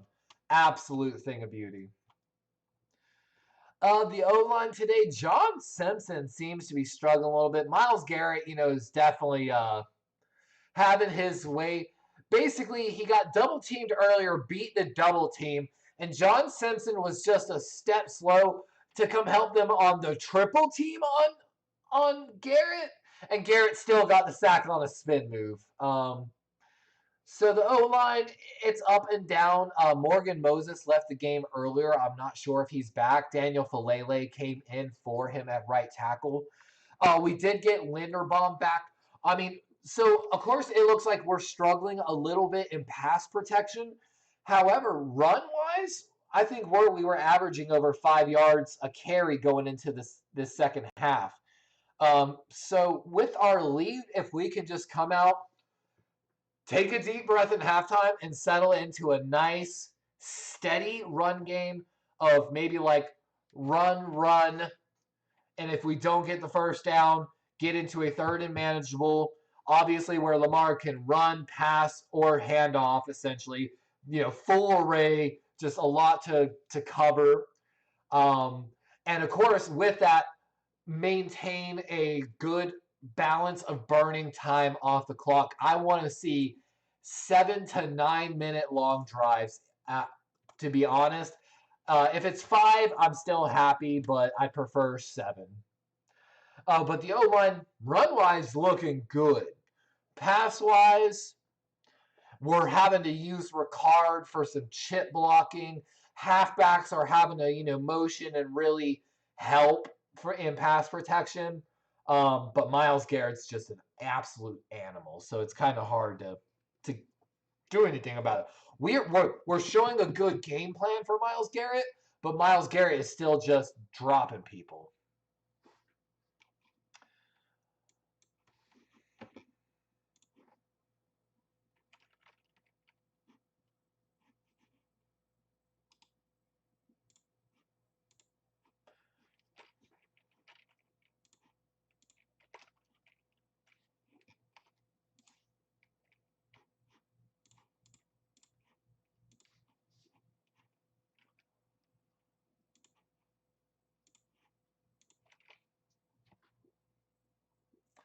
I'm surprised my bot lets you post a link, honestly. Maybe it's because you're a moderator. I guess we probably have a special privilege too. Honestly, as long as it's like clips and stuff like that, I really don't mind Chimera. Just be a little careful with posting links, though, okay? But, of course, Baltimore having a good half. Total yards, 249, 117 of those being rushing yards. 7.5 yards per play with 13 downs. Of course, got to cut out the penalties. 5 penalties for 67 yards overall. Looking across the table, Browns anemic with only 70 yards of total offense and 3 penalties, I believe, so far. But my gosh, just Lamar Jackson absolutely taking over with his legs in the red zone and showing some absolute dimes, including that 53-yarder to Zay Flowers earlier. Showing a lot of trust in Mark Andrews in that touchdown ball and the back pylon throw, going up over 2 men, which, You got it. You know what I'm saying? Like, but honestly, like I said, Chimera, like if you're doing like clips, dude, all day, my guy. Feel free.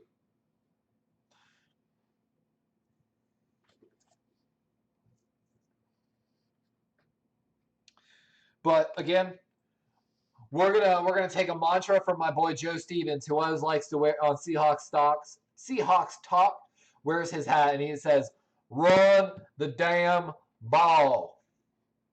And that's what the Ravens need to do coming out here in the second half. Run the ball and control the time of clock. No reason to stack points. No reason to get carried away. Let's just run this clock out. Not give our Raven fans another heart attack like last week. Me. And if you weren't there for last week's coverage, guys, you need to go back and watch the end of that game. I literally almost died. I made a clip. I don't know why I didn't post it to my shorts. But yeah, kickoff here by Justin Tucker to start the second half and going through the back of the end zone. Touchback. And so we talked a little bit about it. While we're waiting for this to get started, I want to talk about one of the reasons why the Vikings have taken a step back this year is they won more close games, I think, than any team in NFL history last year, which is awesome, and it shows grit and, clutchness, but it's also not a replicable model. It's hard to repeat, and we're seeing that now. But anyway, 1st and 10 here. DTR dropping back, looks right, going back to the middle, and drops it off to his halfback, who is absolutely leveled by Roquan Smith. That's going to be a real short game, maybe at just 2 yards. By the way, Anthony Richardson back in that game, in that Indianapolis Colts-Rams game, rushing a lot, but, of course, they're down 20-0. You got to get it, lighten up with your arm, young man. And gosh, can we talk about Roquan Smith a little bit more, guys? How much he has delivered to the Baltimore Ravens defense. Basically for a second-round pick. And everyone's like, yo, we drafted basically Roquan in the second round. It's the way to look at it. Would you not be happy with that? DTR rolling out, trying to get something started with his legs, and gets hit hard by Hamilton, but stays up. But, yo, young man, no. As a Ravens fan, I'm going to tell you right now, get down, young man. Do not take hits like that. I heard that hit. And he almost got hit by Justin Matabike after that, who's a 300-pound defensive lineman, which would have been horrifying. And a lot of Raven fans were really unhappy about Kyle Hamilton. Blitz coming here. And Roke, that Patrick Queen and Clowney get there. Absolutely levels DTR on the play. And, the young man, the rookie, is getting a tough first game in the NFL. Patrick Queen comes up the middle and, going to get the sack solo. Just Patrick Queen runs through Ford, the halfback of the Browns. And gosh, if we could somehow extend Patrick Queen too and keep Patrick Queen and Roquan in. Oh, no. And I'm sorry to say this, but it looks like another offensive lineman is down for the Browns. I can't see who it is, but that's going to be a 2nd and 21 after the sack and an injury timeout. We'll get an official update when they come back.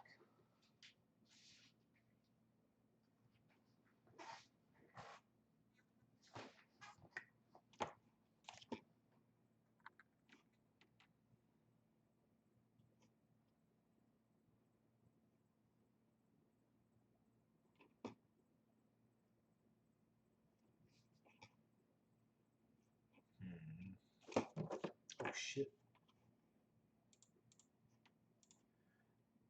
Clicked on something, and it opened a tab.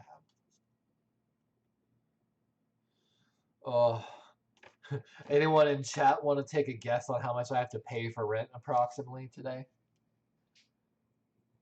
Or I should say we pay every month.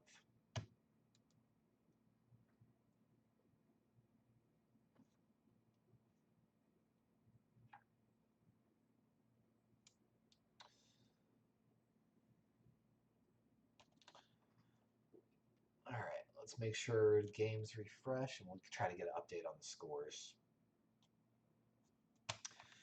So Bills still leading 31-14 in that game. 13 minutes essentially left in the third quarter. Tua looking to step up a little bit in that game. Vikings, of course, showing some signs of life, but the Panthers still leading in that game, 13-7, more than halfway through the third quarter. You think I pay $300 a month for rent? You are hilarious, Chimera. Broncos finally on the board, but the Bears are now leading 28-7 in that game over the Broncos. Bronco fans gotta be just like in pure mutiny mode right now. After getting blown out by the Dolphins and now about to get blown out potentially by the Bears, just Steelers finally get a field goal, but the Texans still leading 16-3 in that game. Rams, again, Peyo's almost probably ready to switch off the game and move on to some other game. They are leading 23-0 in that game halfway through. Oh no, I think that's the backup center. Or no, that's the center. I think he came back, and yeah, and that's a right leg injury. But all right, let's get back to our game. 2nd and 21, 13-14 on the clock here. DTR throws over the middle, and oh my God, almost picked off by Roquan Smith again. DTR is showing some major vision issues over the middle right now. Young man, what is going on? Like, I know you had a little bit of a problem in college the first year with this, but my gosh, are you having a serious issue with just not seeing a linebacker over the middle? That is the second time he's almost thrown a pick just like that. 3rd and 21 now. Baltimore probably going to bring a blitzer. Do they? They don't. He drops out. 4-man pressure. Montebique almost gets there. Clowney chasing him. 3 Ravens in pursuit. Oh my God, DTR dropped the ball. And offensive lineman for the Browns jumps on it, and that's going to be another huge loss for the Browns. And DTR having an absolutely disastrous day. DTR was trying to throw the ball away, but just as he tries to throw it, the ball just slips out of his hand, and you almost feel bad for the young man. Browns are punting essentially from their own end zone now. Ravens bring a little pressure. Oh, Ravens almost get a hand on the ball. Duvernay got a ton of room to return it. Makes one man miss, and he's out of bounds on the right sideline. Not much on the game. And Lamar Jackson, the Baltimore Ravens offense, coming out here with 12 minutes and 18 seconds in the third quarter, looking to burn some time off this clock and put the game away. Chimera, I wish I paid that much for rent. I would cry if I only could pay that much for rent. But yeah, we pay an absurd amount. We pay like almost a mortgage.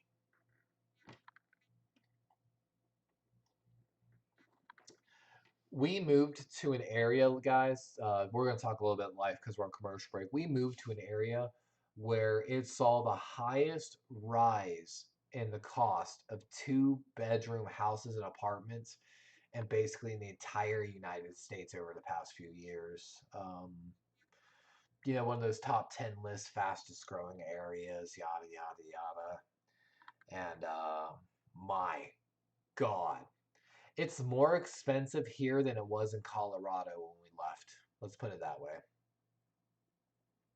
But of course, the minimum wage difference between here and Colorado is $8 to $9 an hour, which of course during COVID some companies were willing to pay more.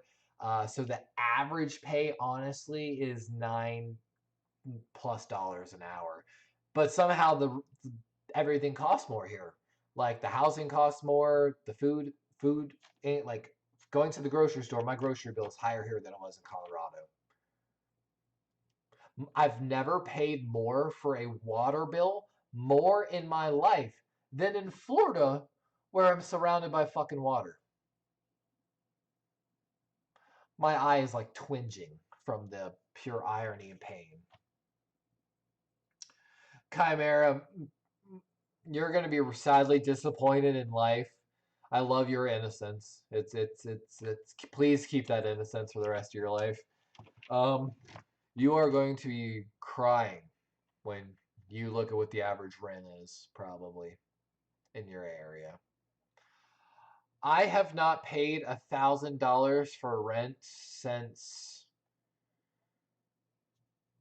just about never.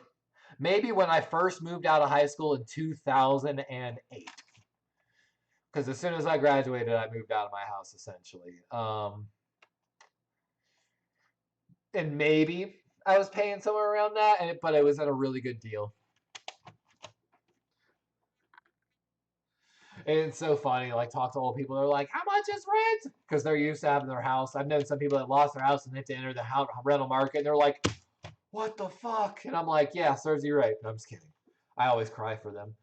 All right, that's going to be a handoff. Gus Edwards going right and not. Oh, that's sad. They called the play dead at 1 yard gain, but he was still gaining momentum, and he should have. And Deshaun Watson giving DTR a little bit of a pep talk on the sideline because you can see DTR is obviously feeling it right now. And like I said, it's one of those ones, like, I'm playing him and I feel bad for him slightly. Like, I feel bad for the young man. 2nd and 8 here for the Baltimore Ravens. Trips left here for the Ravens. Keep an eye on it.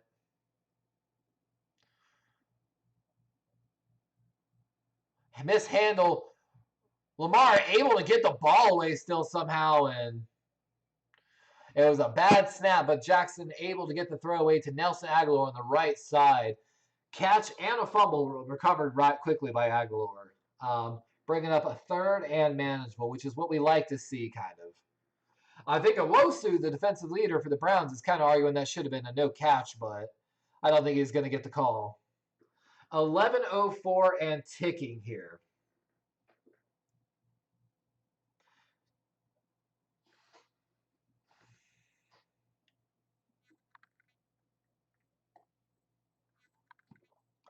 Exactly, Chimera. Tell me that's not sad. Now, I want you to think about if you have a job, how many hours you have to work to afford rent by yourself. Now, here's the next thing. Most places require that you make 3 times rent per month to basically secure the lease. On top of that, depending on the state you live in, you might have to pay your first month's rent as a security deposit.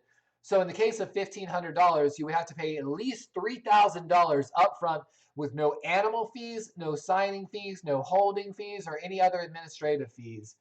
While as showing that you make at least $4,500 a month, I believe, as your net. It gets a little rough. 3rd and 4. Lamar Jackson going to keep it running left, and he's going to get tackled probably about a yard short on the play. It's going to be Walker Jr., number 5 of the Browns, with the tackle. 4th and 1. I know Lamar wants to go for it. He's staying out there, and looks like they're going to let him. Tua is now tied for the most passes this year with Kirk Cousins. Ooh.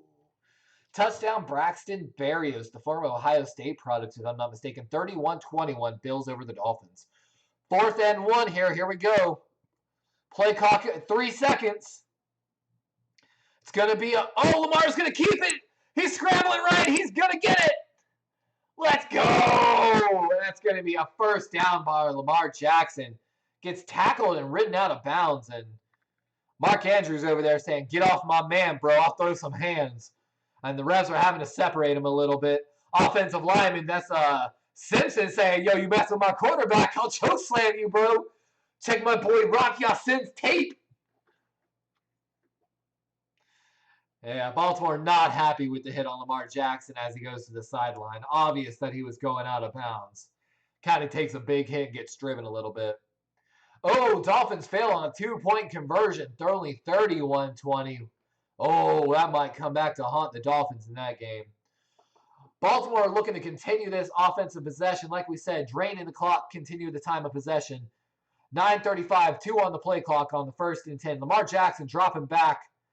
Jackson pressured, going to get sacked. That's going to be number 54.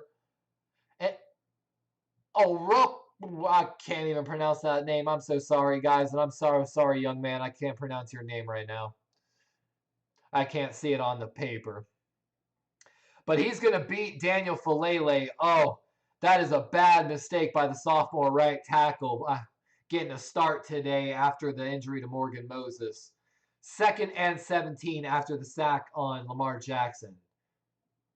Ball on the 42-yard line of the Browns.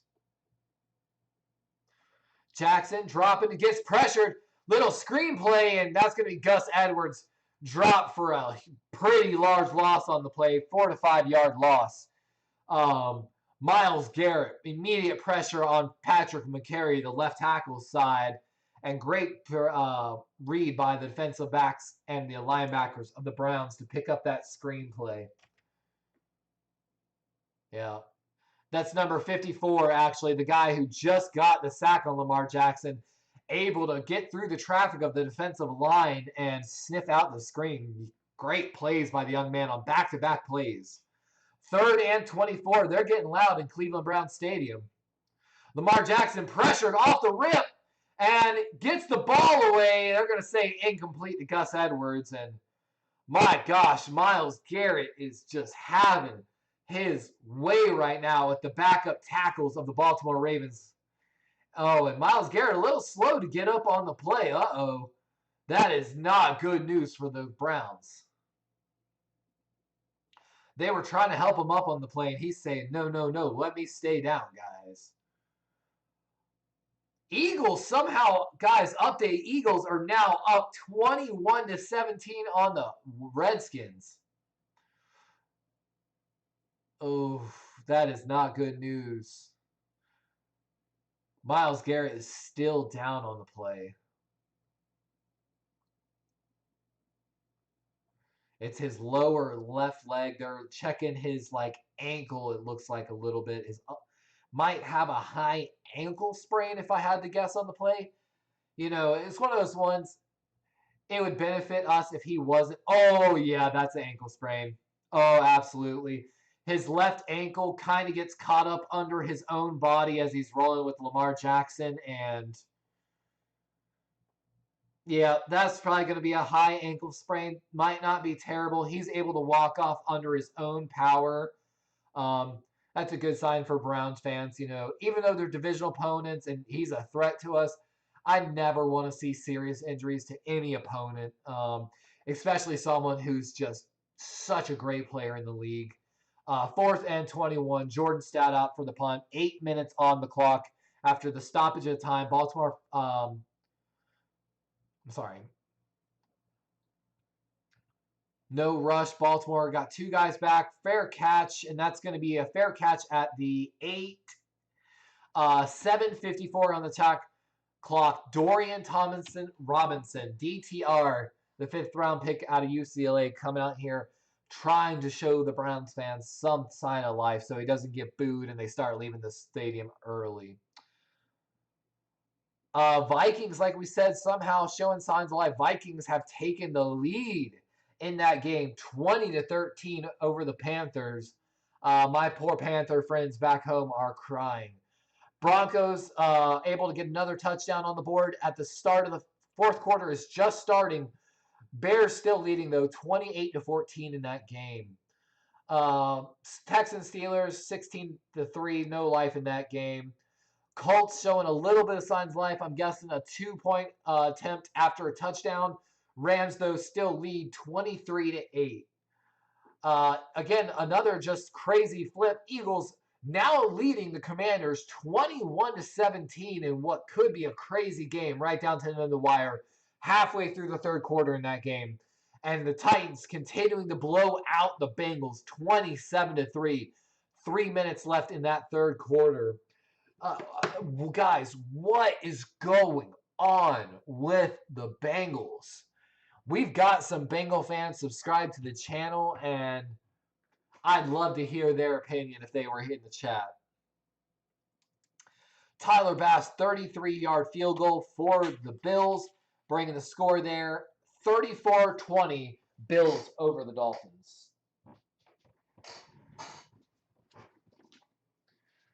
And I don't know about y'all, you know what I'm really excited for?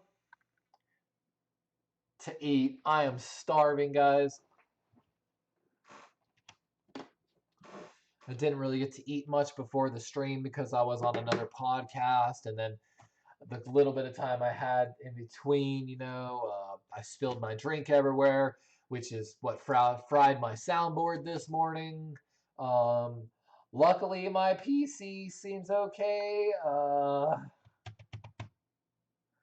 We're going to cry a little bit inside because, But yeah, Chimera and everyone in chat, our rent per month right now is $2,500. Take it in. Take it in.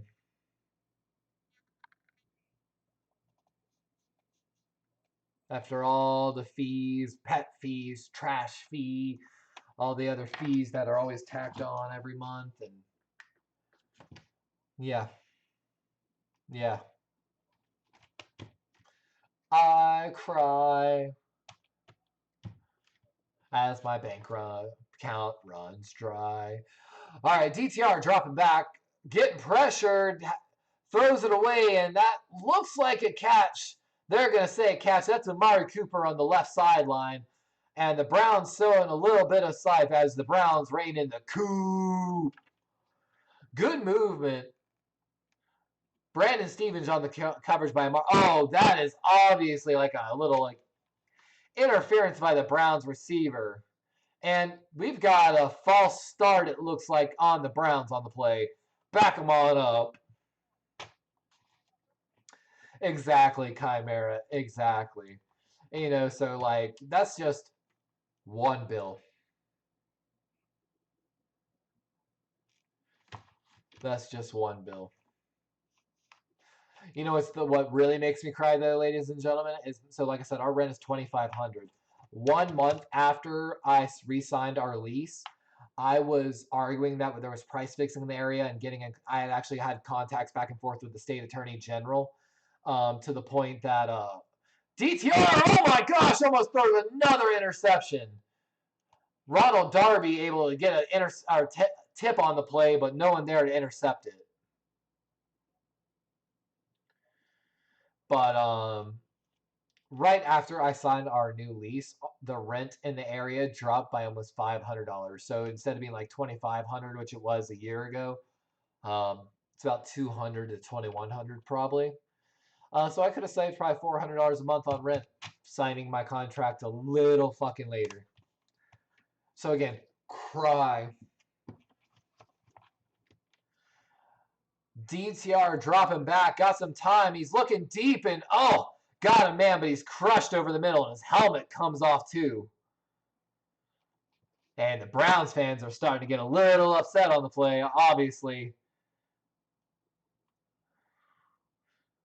That's going to be Elijah Moore, the man who got the catch and got his helmet taken off. And 6:35 and ticking here in the third quarter. And 3 men just there on the play that hit Njoku. But Chimera says that's why I'm going to try to get at least 1 to 2 roommates. Chimera, so let me warn you this. If you get a place and you're going to get roommates, make them sign some type of contract. Go to ChatGPT and ask them to draw it up for you. We'll talk about that at the commercial break. Hand off to Jerome Ford, going left, and looks like he's going to be actually stopped short on the play. And Jerome Ford, okay, he's okay. Looked like he was getting up a little slow, a little gingerly, and actually Jerome Ford coming off a little gingerly on one of his knees to the sideline, getting subbed out. That's not a good sign for the Browns. Now might be down another halfback. Micah Hyde interception in the Bills game, and Bills looking to put that game away. and stop the Dolphin train. 4th and 1 here. Browns are going for it. Oh, this is going to be close. Ravens were initially saying they had it. Browns saying they got it now. Oh, this might depend on the spot. They're giving it to him right now.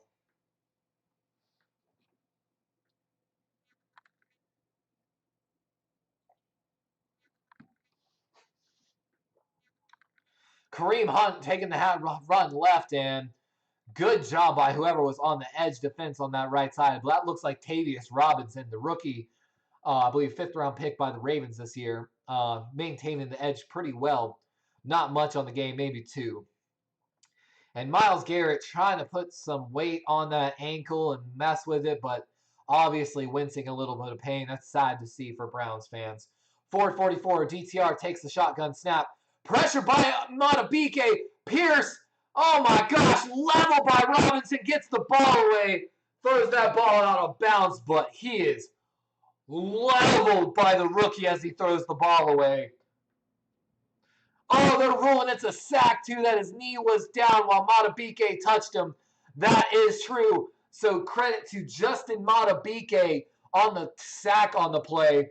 My gosh, that's even worse for the young man, DTR. He worked so hard to get out of those sacks and ended up taking an absolute crushing blow by the young man, I believe, out of Kentucky, if I'm not mistaken. Oh, a loss of 13 on the play. 3rd down. Shotgun snap. Gets a little bit of pressure. Throws it over the middle. And oh my God. Almost intercepted again over the middle by Patrick Queen. The linebackers of the Ravens have had their hands on so many balls today, bro.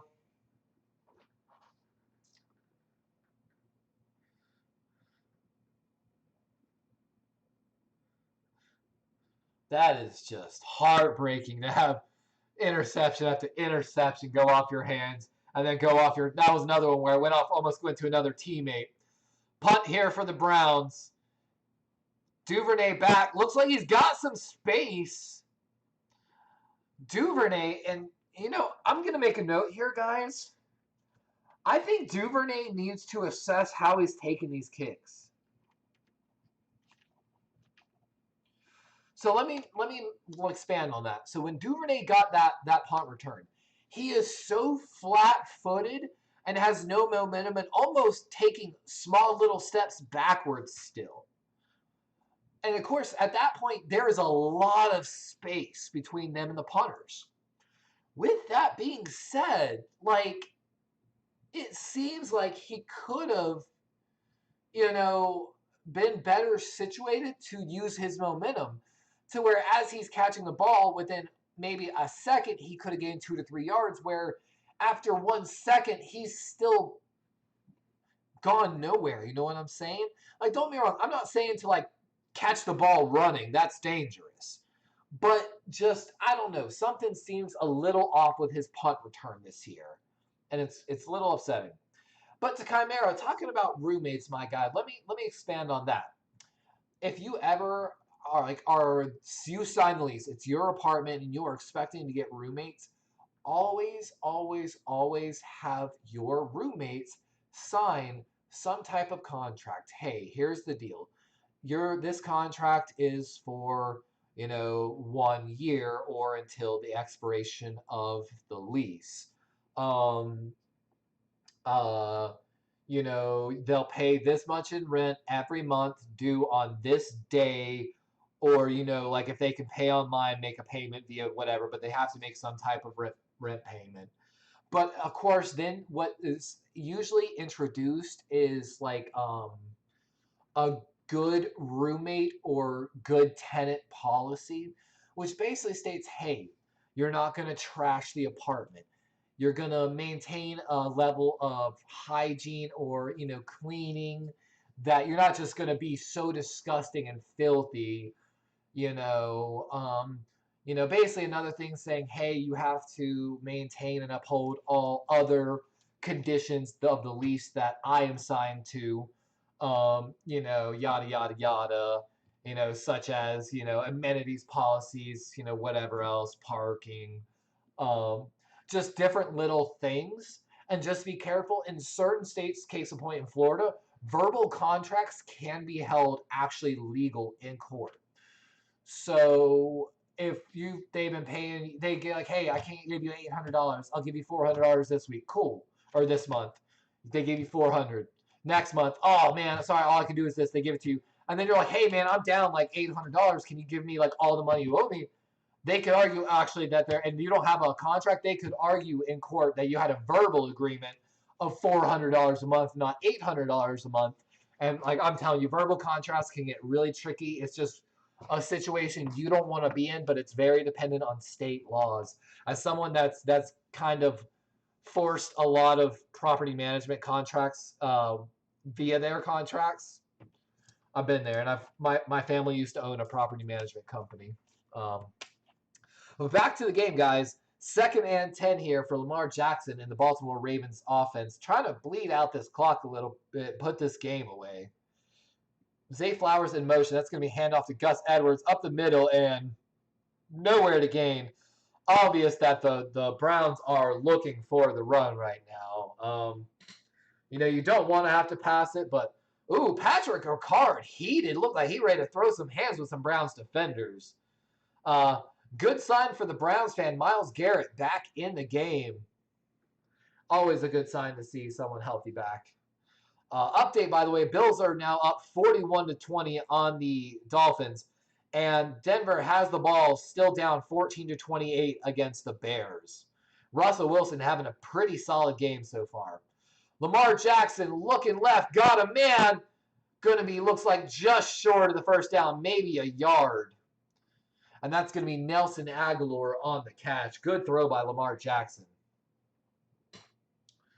Yep, going to be a yard short, and it looks like the punt team's coming out. And, man, Myles Garrett is still limping. And that is crazy, guys. Myles Garrett is limping and still generating pressure out there. That's just honestly impressive. So impressive.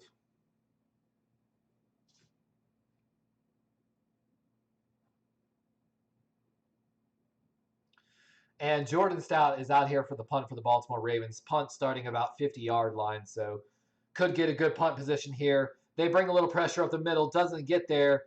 Looks like a good punt, and yes, it is. It's going to go out of bounds. It looks like the 5-yard line. Coffin corner punt from the young stud, Jordan Stout, taking over for the legend, Sam Cook.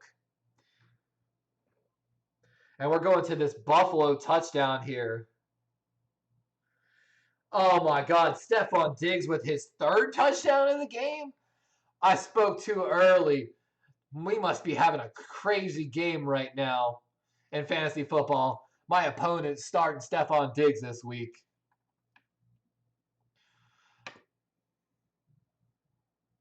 We're going to refresh it to make sure I get a current score. All right, DTR coming back out. 157 here in the 3rd quarter. Odd formation here. Looks like they're trying to protect DTR here in the end zone. Handoff goes up the middle. He's going to try to spin it outside. He gets away, but we've got a flag on the play, and I'm going to expect that to be holding. Generally, when a design run doesn't go that way and you cut back across the formation, you're prone to holding calls, and ref looks like they are signaling holding. Holding against the offense, number 71. Half the distance to the goal. Back them on up. The Ravens are trying to get a safety. Jumping to my fantasy game, I'm at 107 points to CarCast 70. I'm still predicted to score 140 points, I think, to his 120. So, what a game we're having right now in fantasy football. 1st and 12. DTR from his own end zone. Looking to the right side, he's got Njoku. And that's going to be a good gain. That brings him out to the 10-yard line.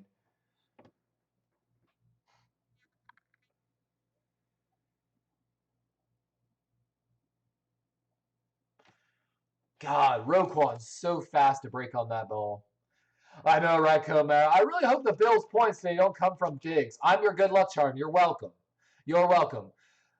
Run outside, and oh my gosh, Arthur Mullen, the cornerback, makes another great tackle in the open backfield. Like, My gosh, that man is putting on a clinic tape for tackling. If you are a defensive back and looking for tackling techniques, he's putting on the clinic, guys. 3rd and 5. Quick snap here. And that's going to be an easy first down by DTR. It's just a little pass to his halfback coming out of the backfield over the middle. And 30 seconds and ticking here in the third. We might see maybe one more play here before the fourth quarter. And oh my, no. Arthur Mollett, the cornerback for the Baltimore Ravens, appears to be down. And the trainers are coming over to help him. It looks like, I don't know what's going on. And John Harbaugh is like, you, just the look of disbelief, like, you've got to be kidding me right now. Like, with these injuries. Arthur Mollett able to get up. He's walking off his own power. Doesn't seem to be limping. Seems to be okay. And I'm sorry, he's not undrafted rookie free agent. He's 30 years old, but he's kind of bounced around from a bunch of different teams. But he's been playing pretty well for us so far. Baltimore Ravens, I'm free. Sign me. Sign me. I will change my life 180. I will 360 my life. 12 seconds left on the clock. Oh, Clowney applying pressure, but DTR going to get out of there. He's running for it, and he's going to get the first down. And we've got a flag, though, in the backfield, and Matabike hits DTR out of bounds, and I think Brown fans are a little upset on the hit, but... And that's going to be another holding call on the Browns' offensive line. Second one on this drive. It is killing them. But that's what happens when you're not used to people changing direction and running with it. And the Browns fans sound like they're upset. I didn't get to see the replay. Maybe the Ravens might have got away with one there. Oh, the Browns player literally pointed at the board and then pointed at the ref like this. Like, dude, come on. And with that, that's the end of the third quarter. And, Daquan Jones, the right tackle of the Browns, looked like he was pointing the ref and having a word with them. Browns are definitely upset about that. I mean, Chimera, Chimera said in chat, guys, you could probably make a full Pro Bowl roster with the Ravens' injuries. You're not wrong. You're not wrong. Odell Beckham Jr. I think a lot of people say if he's healthy, Pro Bowler. David Ojabo has been having a pretty good year. Odafe Owe week 1 was tied, I think, second in the league with pressures and had a sack. Everyone knows Marlon Humphrey's name. Everyone knows Ronnie Stanley's name. Tyler Linderbaum has been outstanding. I don't think he got the Pro Bowl nod, but I think he should soon. Marcus Williams, again, when he's healthy, he's played outstanding. Like, the start of his first 5 games last season was ridiculous. Like, J.K. Dobbins. Add Demarion Pepe Williams, who was going to be our starting nickel corner. And then I know I'm forgetting, like, someone else already. Like, I'm just... Deep breaths, deep breaths.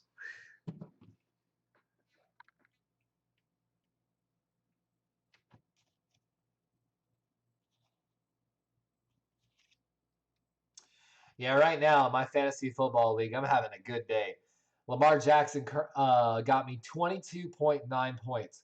Najee Harris finally showing a little bit of life, got me 11.3 points. Damian Pierce on the opposite side of the ball, solid with a 10.3. DJ Moore in Chicago lit it up today, which is what I've been waiting for all season. Has me 24.7 points. Pua Nakua, the guy who I missed in the draft, honestly, but I was able to get in Fantasy Football Wire because, sometimes it actually works to your advantage to lose in the first week or two, just so you can get the priority on the waiver wire. Got me 17.5 points right now. We've got Travis Kelce still waiting to start later tonight. George Pickens looking to get some points. He's got 5.5 right now. Evan McPherson, the kicker for the Bengals, I always expect for at least 6. He's only got 3. And the Ravens defense with these interceptions and sacks have got me 12 points so far. Bench, honestly, looking like I made all the right choices so far in fantasy. I did have Zay on my bench, so you could say I should have started Zay over George Pickens, but considering the close game in Houston-Pittsburgh now, Pickens might get a shot here soon. 1st and 18 for DTR, start of the 4th quarter. DTR getting pressured, and he's sacked again. That's going to be Broderick Washington, the man who was extended in the offseason. Man, we've been very excited for here in Washington. Starts on the right guard and literally just pushes the right guard back 4 yards. And then when DTR looks to climb the pocket, disengages from his blocker, goes left, and able to wrap up DTR for a sack. Great textbook right there. 2nd and 24 here. DTR now standing in his end zone. Ravens might bring some pressure. They do not. Only 4 people. Oh, get pressured, and oh my gosh, escapes the would-be safety. And Malik Harrison levels a good hit on DTR from behind. DTR able to get a good gain with his legs, though. Nearly sacked in the end zone for a safety, though. I thought Jadeveon Clowney had him right there. Oh, Clowney and Matabike almost had him on the left side. And oh my gosh, guys, we're tied in the Denver-Chicago game, 28-28. Oh my God, we've got some crazy good games this week. Oh my God. 3rd and 11 for DTR. Blitz coming up the middle. Roquan's going to hit DTR. Balls up. And nobody looking for it. And Roquan Smith absolutely levels DTR again. Looks like Baltimore brought both middle linebackers on the blitz like they've liked to a lot this season. And punt team coming out here. Yeah, Roquan and Patrick Queen coming on a stunt move, essentially. And, oh, my God. Roquan hits DTR as he's throwing the ball so hard, he hits the ground and slides back like 3 yards. 4th and 11, and they're punting the ball. And we've got a flag on the play now. Is it illegal to punt the ball with that timeout? Nope. Oh, 12 players on the field for the defense. And that's another special teams blunder by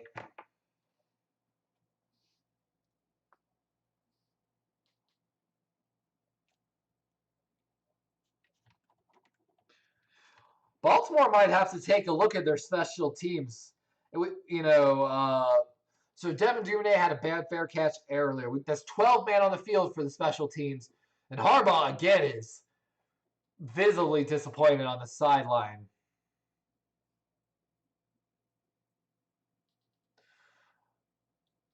Tua sack, turnover on downs. Tre'Davious White down. Whole team is card. Oh, no. That's a horrible, horrible thing for the Bills right now. Tre'Davious White being carted off the field for the Bengals. And now we've got 3 flags floating on the play. That's going to be a false start on the Browns. Yep. Back them up after that penalty. So back to where we started.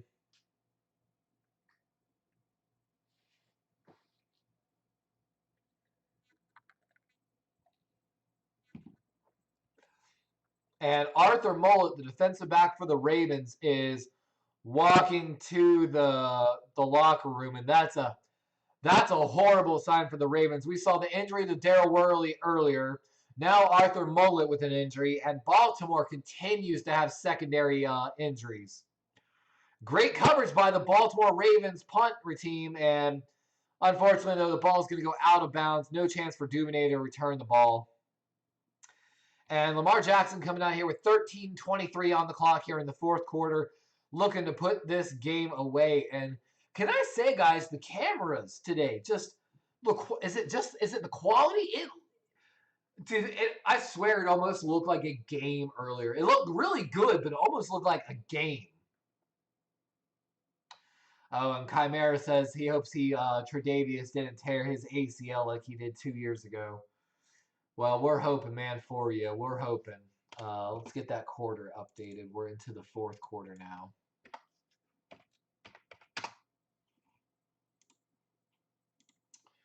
For anyone and everyone, thank you for joining us today. We're looking forward to doing some more content here soon. We had some unfortunate accidents this morning. We spilled our beverage while we were on a morning podcast all over everything again, and it fried our soundboard, which means we couldn't use our mic boom. And then for some reason, the mic on my headset wasn't working, so now we're having to use the mic on my webcam, so it's definitely affecting our audio quality today. But I appreciate every single one of y'all for joining us so far for this today of our play-by-play and analysis of the Baltimore Ravens at the Cleveland Browns at Cleveland Browns Stadium. Drop me in chat, guys, who your favorite team is, what you think of today's games. Seems like we've got some nail biters across the league. I'm going to try to pull that up real quick. And of course, as always, how's your fantasy football team doing? You know what I'm saying? We're trying to get these score updates across the league. Pardon me for one moment here. So, of course, Bills look like they're going to pull away on that game. I hope I don't jinx him. They're leading 41-20 over the Dolphins. Fourth quarter just getting started. Vikings starting slow, but now with the lead with 1:58 left in that game, leading 21-3 over the Panthers. Panthers need a touchdown plus a 2-point conversion to tie that game. Of course, the surprise, the Bears jumped out early with a huge lead over the Broncos. Looked like the Broncos were due for another blowout. But now that game is tied 28-28 with 5:49 left in that game. We talked about it earlier morning on the other podcast. Texans are leading the game 23-6 over the Steelers with 10:50 left in that game. Steelers got to figure out what to do on that offense. Rams are leading over the Colts. Colts finally showing a little bit of life, but Rams are leading 23-15 in that game. And Eagles Commanders tight game 17-24. Eagles leading that game. Handoff going left to Gus Edwards and going nowhere on the plate. Browns are absolutely buckling down on the run defense currently, as the Ravens are, of course, trying to run this clock out. David Carr, of course, back in that game. I'm sorry, for the Saints. I forgot to mention that earlier. Chimera says, touchdown, Josh Allen, 48-20. Bills are trying to make a statement, said, oh, you blew out the Broncos? How about what happens if we blow out you, 70-20? Handoff going Edwards. Good move to make a man miss. Hand battle in there and able to gain maybe 2 or 3 yards on the play. And that's going to bring us back to where we started originally. Probably going to be about a 3rd and 10 here.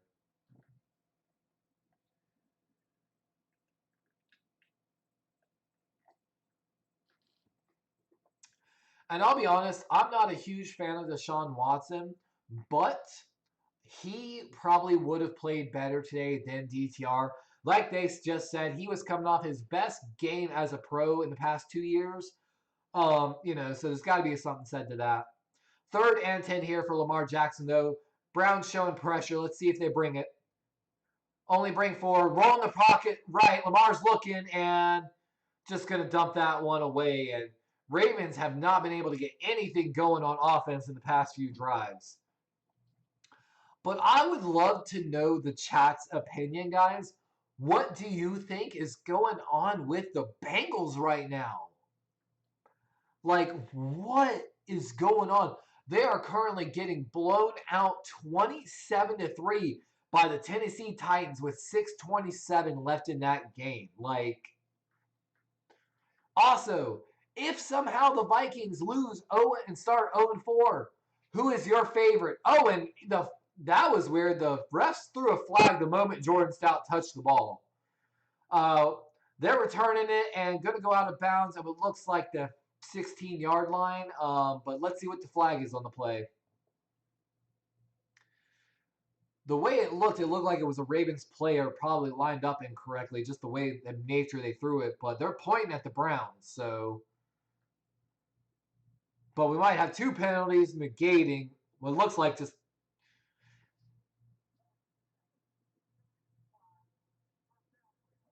Okay, so lined up over the center, penalty just declined, they're just going to let it go.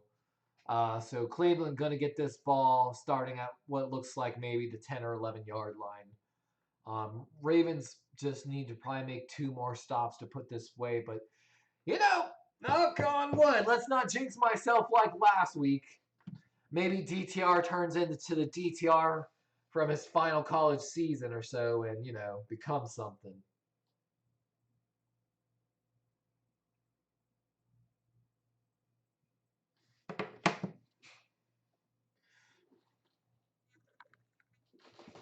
Also, if I got any gamers in chat, I would love to know who's your favorite Rocket League player to watch. I'm really trying to get better in Rocket League recently. And I don't know. I've got this weird urge to play it recently, and so I've been playing it more, and I want to get better. So drop me who your favorite pro Rocket League player is, coach, or anything of the such. And also look forward. We might have some content coming soon. So of course, for those that have been around in the channel for a while, we're on commercial break, so we're going to just talk a little bit about life here. I'm back in college, heading for sports management degree, thinking about getting licensing. And I also kind of want to play a little bit of football. So your boy created a 7v7 intramural flag football team, which we've got our 4 teams to play, but I need to find at least 5 more players for my league. So this week I'm going to be going hard on campus I might just set up somewhere with a sign and be like, hey, recruiting. Even if I have the worst players, I don't care. I kind of want to play. So maybe we'll have a little bit of content of our, intramural 7-on-7 flag football. Excuse me, I'm burping like crazy now. I got the hiccups kind of too. Which I think would be a fun thing also to add to the channel a little bit. I'm kind of hoping there's a no center style, but I think they play with centers. I like it when there's no center. And of course, I would love to quarterback, but I don't think I have the arm for it. So I'm probably going to have to relinquish quarterback duties to someone I find.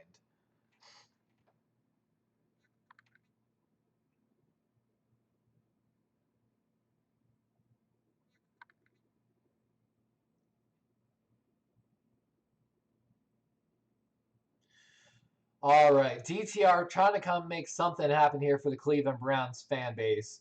And that's going to be a handoff going right. Jerome Ford got a little bit of space and pretty good run on the play. Looks like a gain of 10. Going to get a fresh set of downs. And poor DTR, they're showing right now, DTR has been absolutely leveled in today's contest. You wonder sometimes if Deshaun Watson might have got the benefit of some of those calls. Little screenplay, and oh my gosh! Screenplay sniffed out by Roquan Smith. That looks like a loss of maybe 6 on the play. And absolutely destroyed the halfback on that play.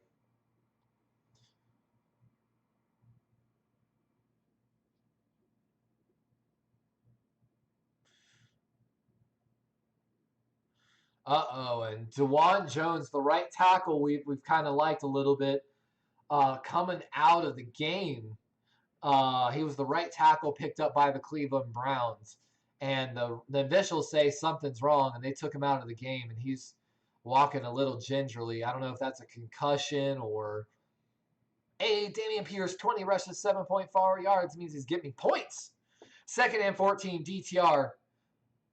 Looking right, getting pressured, looks back left for his halfback, and man, another great tackle. Oh my God. The flag thrown by the official, Patrick Queen is livid with the official right now after making what looked like a great open field tackle in the backfield. We'll see. They're saying personal foul, face mask on Patrick Queen. I hope they give us the replay. I want to see. Let's see. I mean, yeah, that's on his face mask. That's 100% on his face mask. I mean, I'm not a fan of when players and people do that. I call it as I see it, bro. If I foul you, I'm calling the foul. I'm not ever trying to get a benefit of a play. That's just, I'd rather lose than I might get some heat from that, but whatever. I'm a good sport. Oh, and that's going to be a short pass over the middle to Njoku, and Tavius Robinson, the rookie, literally was just sitting there waiting as he brought the momentum into him. And solid hit by him and Roquan Smith over the middle.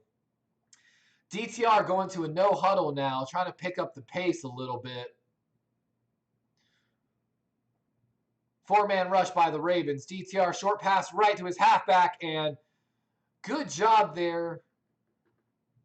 I believe that's Kayvon Seymour on the tackle, but that's going to be another first down.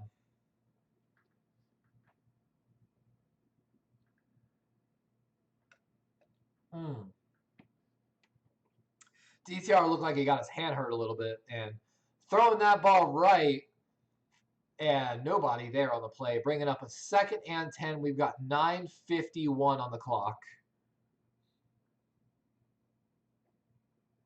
Browns have a bye next week, which is good news for Browns fans. Gives Deshaun Watson an extra week to really rest that shoulder. It's like good and bad because he wanted to be able to rest his shoulder, but also he was just getting back into that game shape and getting that edge back to him. And now he's having to take like 2 weeks off, essentially. So, 2nd and 10. DTR looking right. Just going to dump that ball away. And there's multiple flags down on the play. We're waiting to see what it is. Chimera says, Tua sacked in the red zone on a 4th down. That's good news for Bills fans.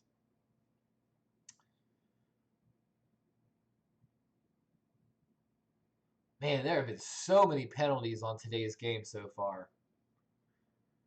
That's an illegal shift on the Browns.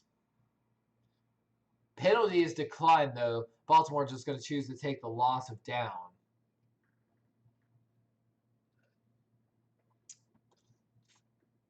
Cleveland got an inch instead. Of course, got a bye week next week. Come out of the bye against the San Francisco 49ers. But then have the Indianapolis Colts. It's like they have hard, easy, hard, easy. So you have Niners, Colts. Then you have Seahawks. Then you have, I forgot the other one. But then, of course, back to us. Like, 3rd and 10. DTR getting pressure. Got a ball in the middle. And, oh, that is a bad interception to Geno Stone. Let's see if Geno Stone actually stays in bounds.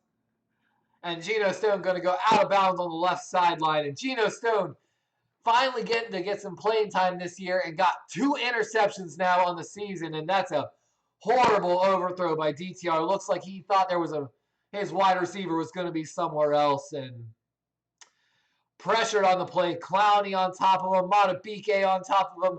Queen right behind him. And ends up on the ground to end the play. And yeah, he thought, I guess, probably the wide receiver was going to go more post. Wide receiver ended up leveling the route out, coming straight across the field a little more.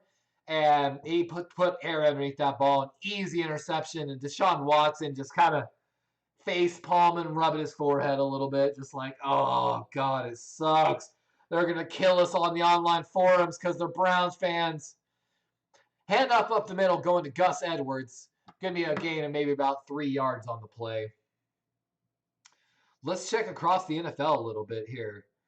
Oh, we got an update on the Washington-Philadelphia game, and that's a run by the Commanders. And, oh, my God, 8 minutes in that game. We've got a tie game, 24-24. Philadelphia versus Washington. Of course, the blowout continues. Titans are blowing out the Bengals 27-3. Anything else fun going on? We've still got a tie. 2-minute warning. Broncos-Bears 28-28. Could come down to the wire. And that's going to be a handoff going up the middle. And again, Browns are buckling down their run defense, knowing that the Ravens are trying to just run this clock out a little bit. And stop for no gain on the play, maybe even a loss. 8:34 and ticking here in the 4th quarter. 3rd and 9 here for the Baltimore Ravens.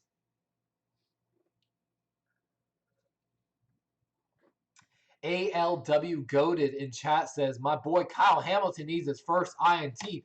I agree, man. He played so hard last week. He's playing so fast to the ball. I want it for him too. Lamar Jackson gets pressure, gets the ball off the Ricard, and he's going to get a first down. But, okay, clock is still ticking. I wasn't sure if he got that down. But Patrick Ricard seeing a little bit of action finally. 7:55 and ticking here in the fourth quarter. I'm going to try to keep a close eye on some of these other games like Bears, Broncos. I think that's really the only game I have to keep an eye on at the moment. I don't know, man. Some of these games are starting to get a little close. Oh, Kenny Pickett has been ruled out in the Texans game. Steelers get another field goal on the board. 1st and 10 here. Lamar Jackson going to hand this ball off, and Gus Edwards able to get back to the line of scrimmage. Colts are starting to make a comeback. Rams and Colts game at the 2-minute warning. Rams are still leading, though, 23-15 in what looks like could be a close game. So I think the game we got to keep an eye on right now with the least amount of time is Broncos-Bears game. So I'll pull that up on my phone so I can keep an eye on that as well simultaneously.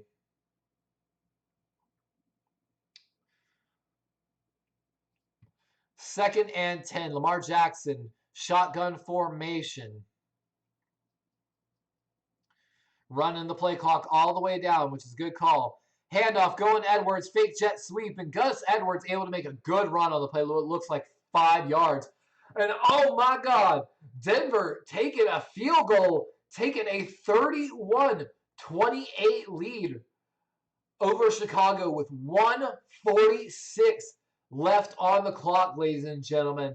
That is huge.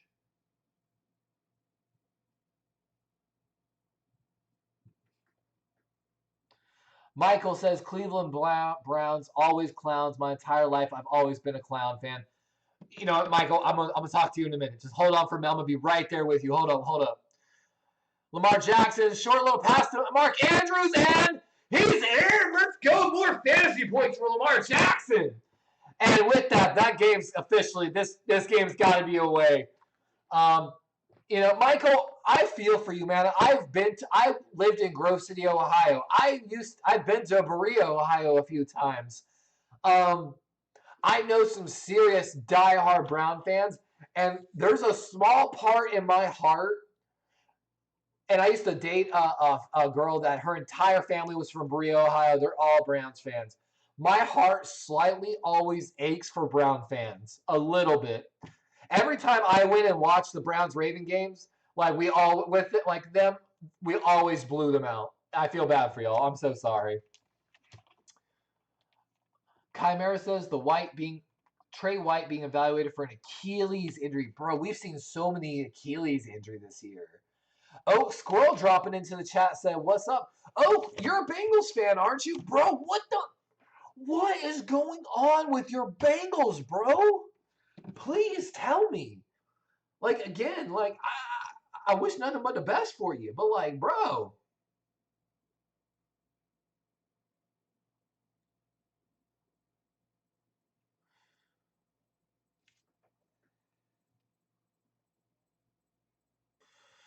Oh, gosh. All right. I might commit blasphemy here, guys. I might commit blasphemy. I might drop into another game. I'm going to do it. I think we're ahead far enough that I can feel safe enough to do so. And I'm sorry if I make anyone upset by doing so, but I think we should drop into another game. And I think it's going to be Bears-Broncos.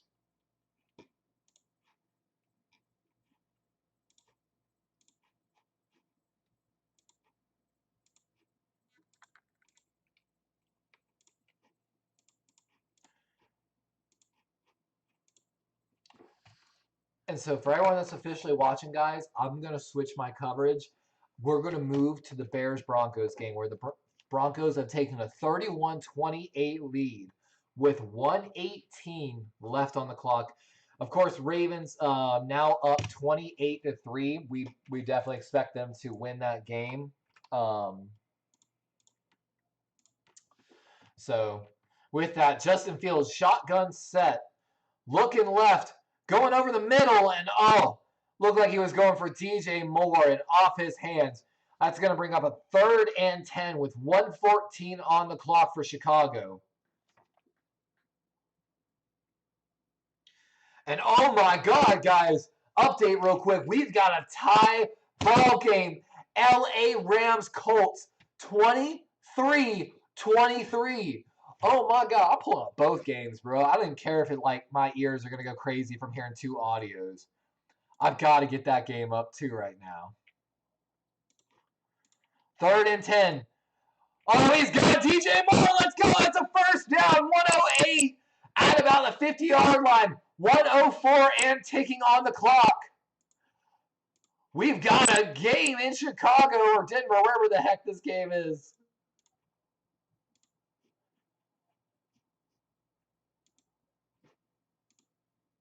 Justin Fields drops back. Just in trouble, and he's just going to throw this ball away. Oh, that could be intentional grounding. Dude, I'm about to be calling both games. I'm not going to lie with you guys. I've got Bears game and the Colts-Chargers game up, or Rams game. So we're going to be jumping back and forth. If that's what you want to hear, you're in the right place. Oh, no, for Bears fans, that's going to be an intentional grounding, meaning loss of yardage and down, which is going to be an absolute worst-case scenario for the Bears fans. Yep, there it is, official from them. And my God, the Rams fans, my poor boy Peyo's got to be having a heart attack. Rams have the ball, 1:56 on the clock, 23-23. Ball on the 25-yard line of the Rams. Shotgun set for the Rams. Blitz coming. Stafford gets the ball away, and that's going to be a completion short and on the right side out of bounds. That's going to stop the clock for the Rams. Rams looking to get a field goal. Jumping back to the Bears game. 45 seconds on the clock. Shotgun set. 2nd and 21 for the Bears. I bet Richardson is killing it for you in fantasy today.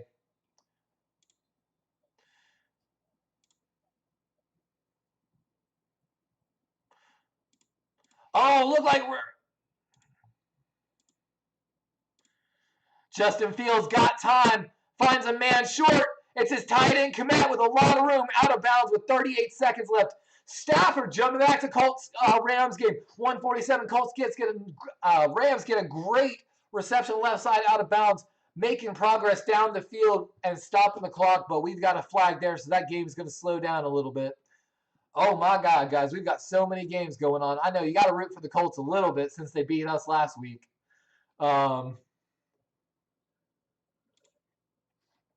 Looks like they're going to be reviewing the last catch in that Colts-Rams game, so we're going to be talking more Bears-Broncos right now. 3rd and 13. Trips left here for the Bears. Justin Fields in a shotgun set. He's looking right. Finds... Oh, it's intercepted! That's over! Game is over! Broncos are going to make the come-behind victory after the interception. 31-28.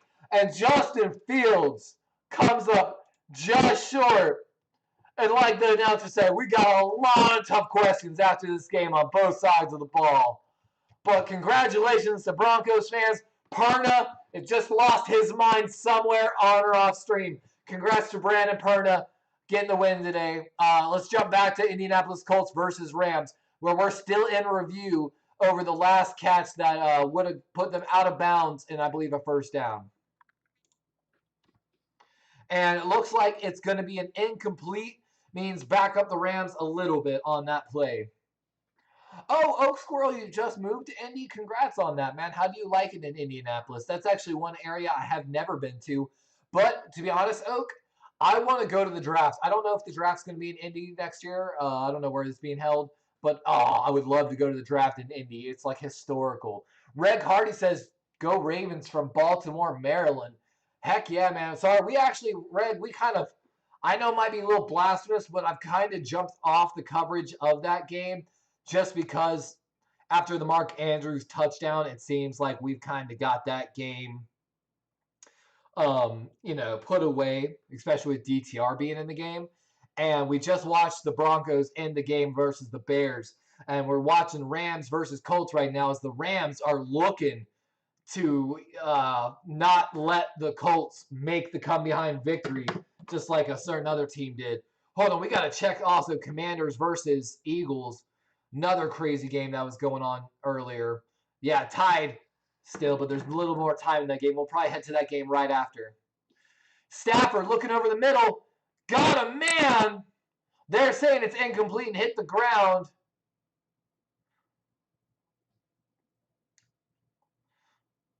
And it looks like the refs are going to slow it down again and review this.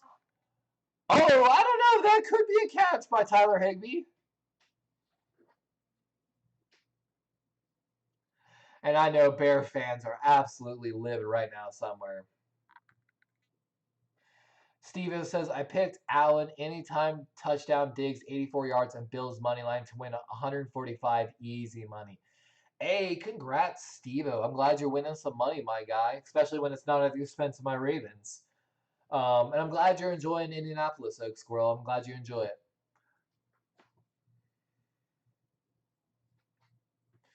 And we're in a booth review right now in the Colts Rams game.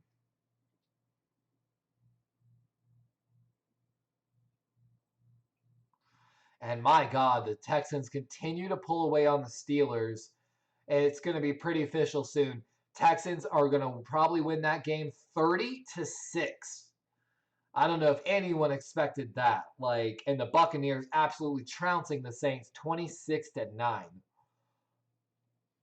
But right after this, stay tuned, guys. We're probably going to be heading to finish off our coverage today. Following this, heading to Commanders versus Eagles for the final minutes of that game.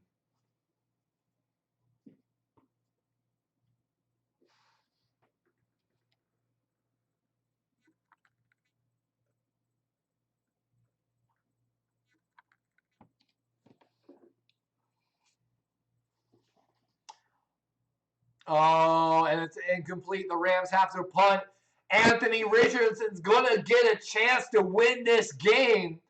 And the Colts have 2 timeouts as they're going to get this ball back after the punt. Oh, my God. Oh, my God.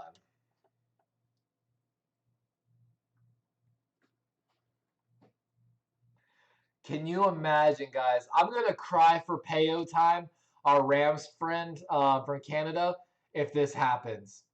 Are we about to watch 2 come-behind victories happen today? Oh, he's going to get a pretty good punt return. He's playing around too much. He's got to get some extra yards there. He lost out on 5 yards by playing around too much with his feet. Oh, my God. Did Lamar Jackson just score again? No. I think that's the notification from earlier. Yeah, okay, that's the notification from earlier. We're going to check in on my fantasy football, too. We're having a shootout, guys, in fantasy football. For those that haven't been with us so far in the stream, I'm currently sitting, I believe, at, I'm waiting for the update, 119 points, projected 137 points. My opponent, CarCast 49ers Talk, a 49ers collaborator we've done a show with, 68 points, projected 108 points. My boy Lamar Jackson and DJ Moore basically have 28 points each. We're watching Puka Nacua here, and the Ravens defense has me 15 points. So we're doing pretty good right now in fantasy. At least this week. It's going to put our overall record at 2-2. And so officially, the refs are talking. Play clock going to be at 1:32 as Anthony Richardson comes out here to put this game away for the Colts fans and really ignite Colts Nation after 2 crazy wins. Anthony Richardson dropped back. Oh, and a little bit of miscommunication there, it looks like, on the left side. Anthony Richardson says, my bad, my bad. Looked like his intended receiver was Josh Downs, one of the guys we covered pre-draft special. And again, guys, look out, look out. We're going to have it coming soon. I'm doing my work on it. Of course, we did a pre-draft special on a lot of offense and defensive players that were expected to go second round and later. And we're going to follow their journey throughout the NFL this year, keeping stat lines and numbers and observations on them. So stay tuned for that in the next week. Anthony Richardson dropping back shotgun set again. Oh, man. He had Michael Pittman Jr. open on the right side on a drag route and just, I don't know if he got tipped, but ball just did not get delivered correctly. Let's take a look here.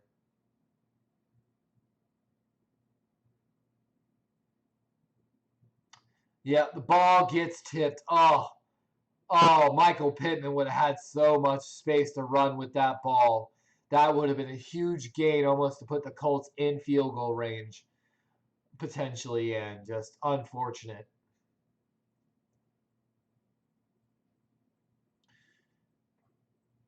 Rams bringing a little bit of pressure. Richardson, oh! Hits the back shoulder on his tight end and incomplete. And oh my God.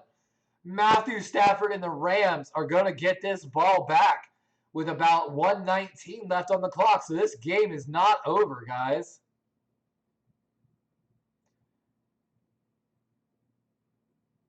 Oh my God. That is tough to watch as a Colts fan. Almost had it. You were that close, Colts fans.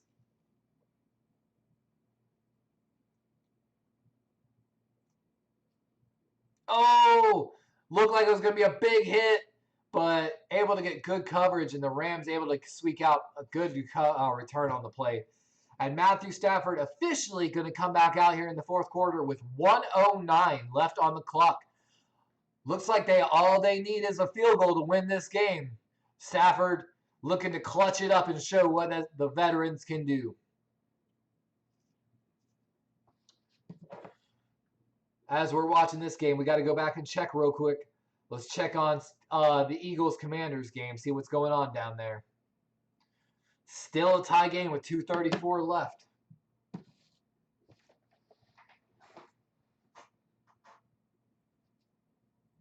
Stafford looks right, looks left.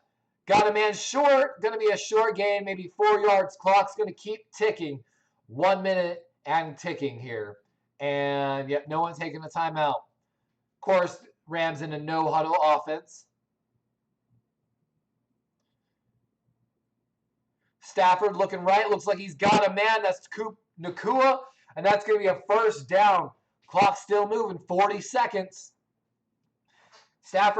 The Rams only have one timeout. Got to save it for their field goal unit. Stafford looking left. Got a man. Oh! Great coverage by Flowers, number 33 of the Colts, to knock that ball out at the left sideline. But thankfully for the Rams, that's going to stop the clock.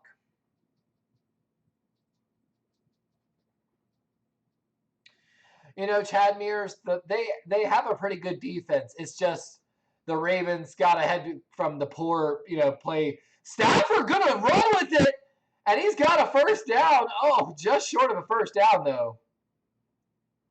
They need to spike the ball, honestly. It would have been better if he could have got that first down and spiked it, but 15 seconds in, I think they're going to have to use the timeout.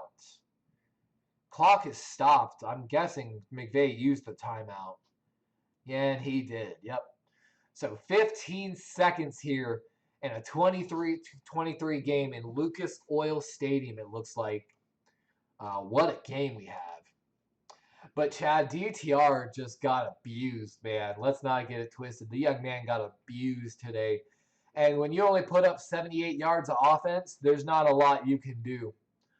Not Clowney. Myles Garrett was dominant, and the Browns' defense was pretty good. But the Ravens game planned better and got ahead and was able to take control. All right, 3rd and 1, officially 19 seconds on the clock. I think they put some time back on the clock.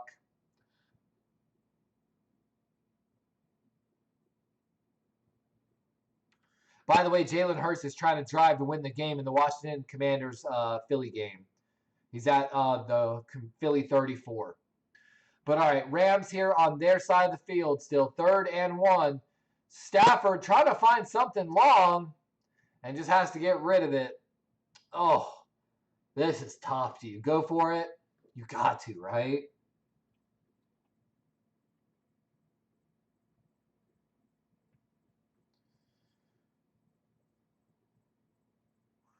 Oh, and Sean McVay's bringing out the punting team. Is Stafford limping? Oh my God! The Philadelphia Eagles! Oh my God! Give it to me!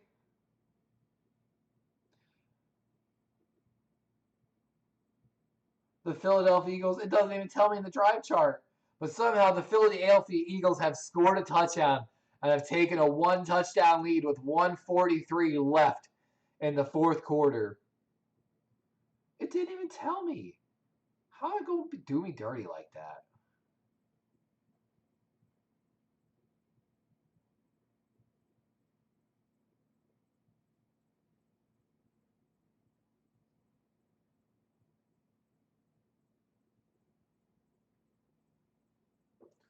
No clue.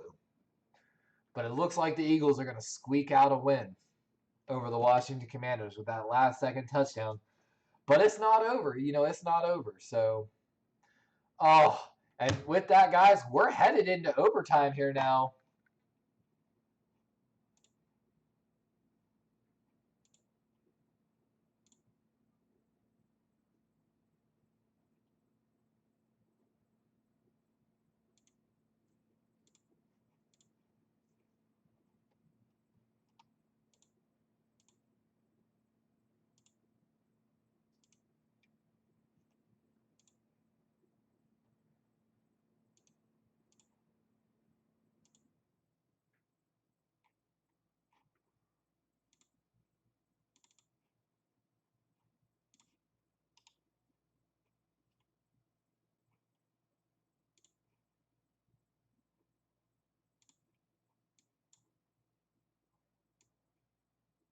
And let me know, guys, what game are you looking forward to the most the rest of this week?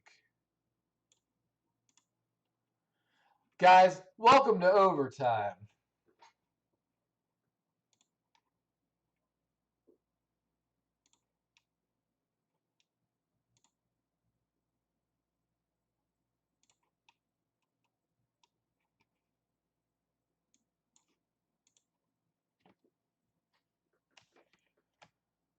I know, right? Ravens got to be excited about getting all these division wins. Honestly, the division is not looking that good this year. We really thought it was going to be good, but it's not looking good.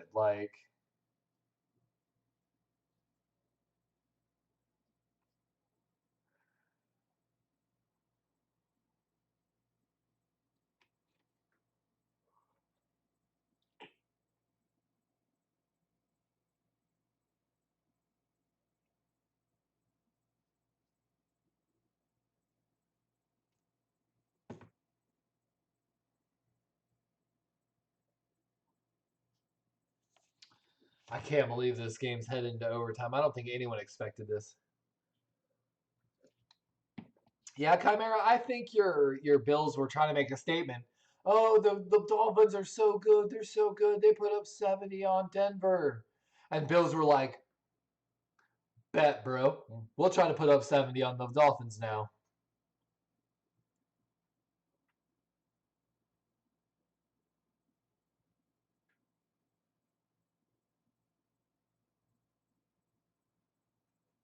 My auto. It's funny. Final, Bills 48, Dolphins 20. Good win, Chimera. Chad Mears, I talked about this earlier. What was the final in that game? Did Minnesota win? Okay, so yep, the Vikings won, so they finally moved to 1-3.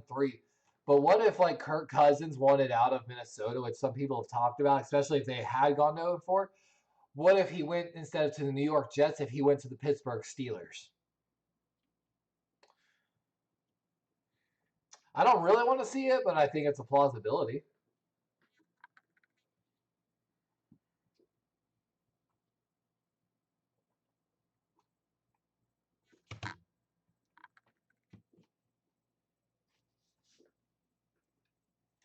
Oh, I'm so hungry.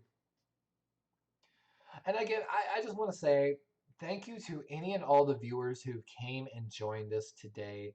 I truly appreciate every single one of y'all for coming, even if you don't say anything.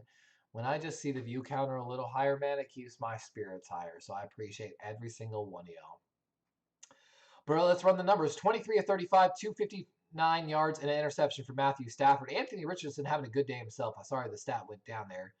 But Rams are going to get the start here. Bro! Wait, what? If you fair catch in overtime, you just start at the 25?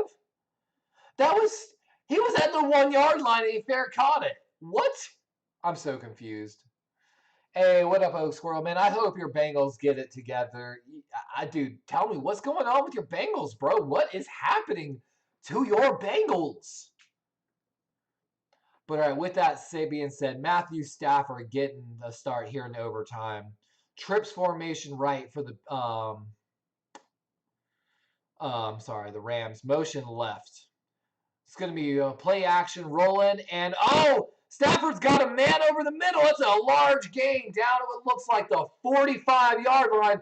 And that's my fantasy football stud, Nakua. Stacking up. There's no way Hayden Hurst had that much of an effect. Like, don't get me wrong. I know Hayden Hurst was a great run blocker. And he was an underappreciated pass catcher. But there's no way all of this could be all just because you've got Irv Smith instead of Hayden Hurst. No way, bro. No way. Handoff going left. That's Kyron Williams going to be a game maybe like 2 or 3 yards on the play.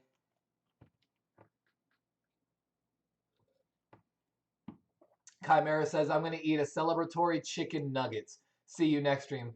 Later, Chimera. Thank you for dropping in as always, man. And congratulations on the win, man. I hope school's going well for you. I've got to go do some calculus homework after the stream myself. So I've got quotients of differentials is what's going on today.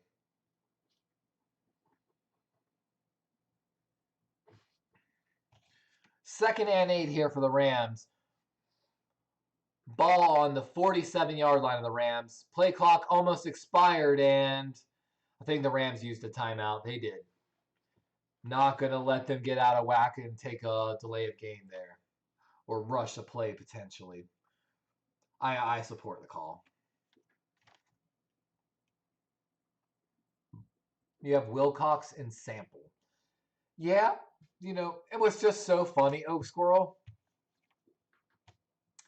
When we talked about free agency, when I did the offseason program or offseason edition for the Bengals, I wanted to keep Hayden Hurst there, and I thought it was a key component of it. And I thought the Bengals were going to be able to honestly make some incredible moves. And the Bengals didn't really do as much as I thought they were going to do. But all right, 2nd and 8 here. Rams, shotgun set.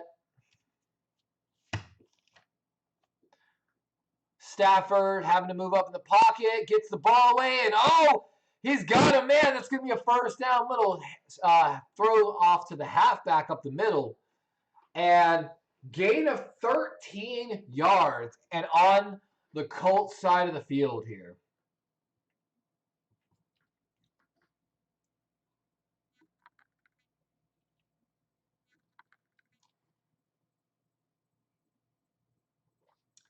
Little sidearm by Stafford there. Beautiful throw.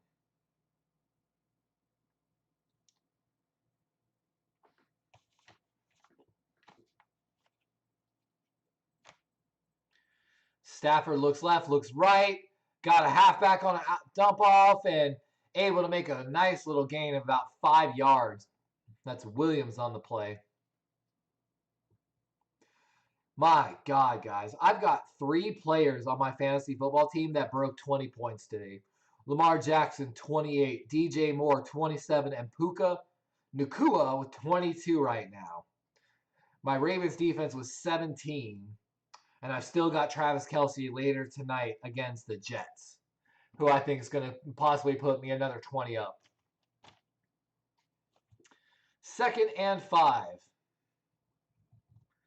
Handoff going up the middle, and that's going to be a good run. Another first down. Gain of what looks like 7 on the play. And the Rams are moving closer and closer to the red zone. Oak Squirrel says Burrow is not passing. I don't know why.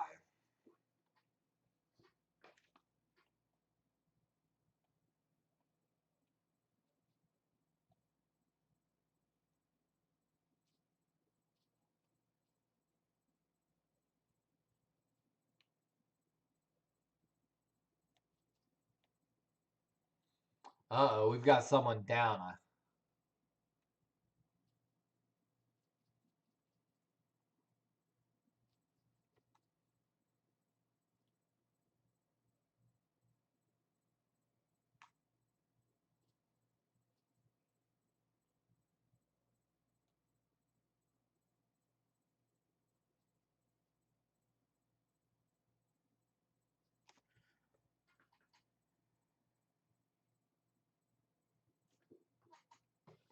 I am so confused.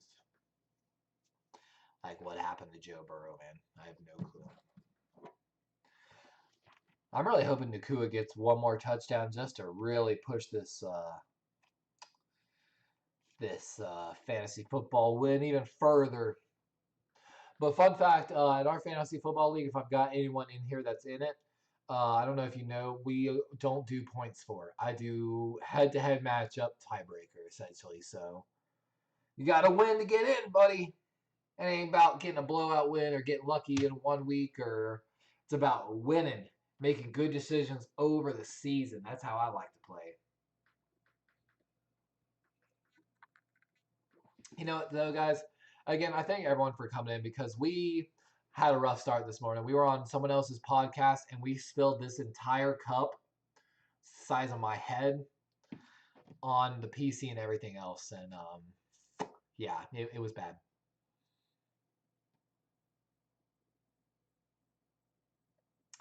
Oh, and Flowers, the defensive back for the Colts, non-contact injury, just goes down immediately and able to put no pressure on his leg. That's unfortunate to see. We feel for the young man and pray for him. Rams here on the 28-yard line of the Colts.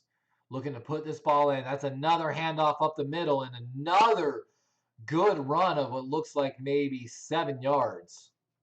Down to the Indy 22. And the Rams are looking to keep this ball on the ground and possibly score.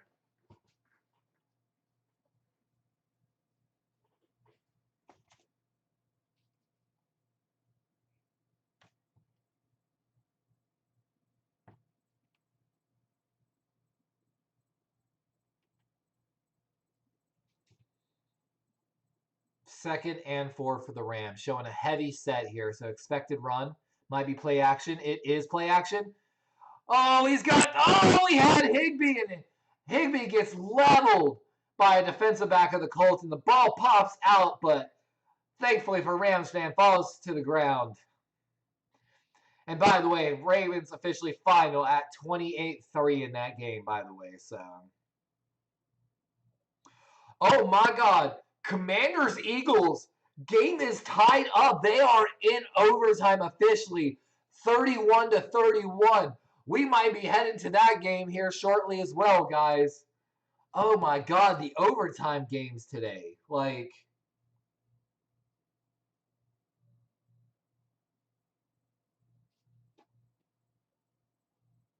Stafford, that's no good. Let's go. Touchdown. And with that, the Rams have won the game in overtime. My boy, Puka Nakua, who's on my fantasy football, continuing to just carry me. Woo! What a game! What a game! And with that, let's go ahead and jump to the other overtime game we've got going on now.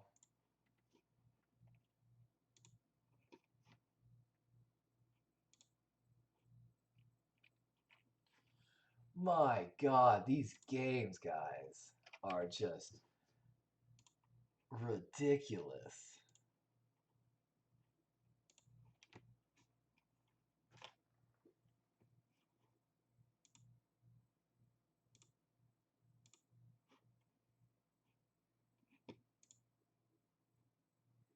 I'm trying to get the other stream, but it's just not giving it to me. We'll see. Oh, there it was. Dang.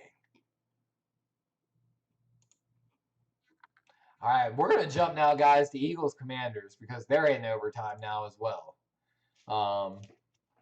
My gosh, just like, what a game. Oak Squirrel says, stream the Cowboys game. You know, I would think about it, but my throat's already starting to get kind of coarse. And I mean, like I said, I've got calculus homework still to do. Um, I've got to prep a little bit more for my business law quiz on Tuesday. And of course, got to spend time with a girlfriend. Actually, guys, for everyone that I've got left, I'm so excited for dinner tonight. I've got 2 New York strips um, defrosting right now in the fridge for dinner tonight. So, oh, I'm so excited. I'm trying to figure out what I want to make for my sides. I'm thinking about like bacon fat green beans. I'm thinking about some applewood bacon smoked mashed potatoes. But all right, let's get to this overtime game. Sam Howell, the Commanders, going to get the ball to start. And the Eagles able to stop the ball there. Let's see.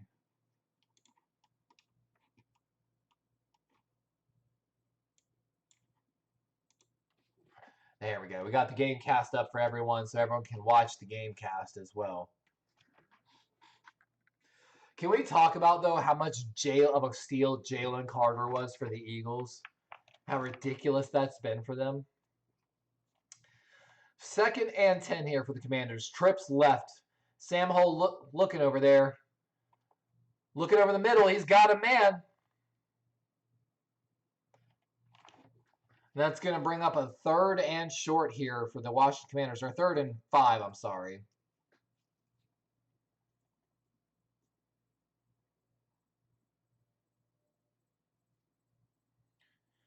3rd and 5. Big 3rd down.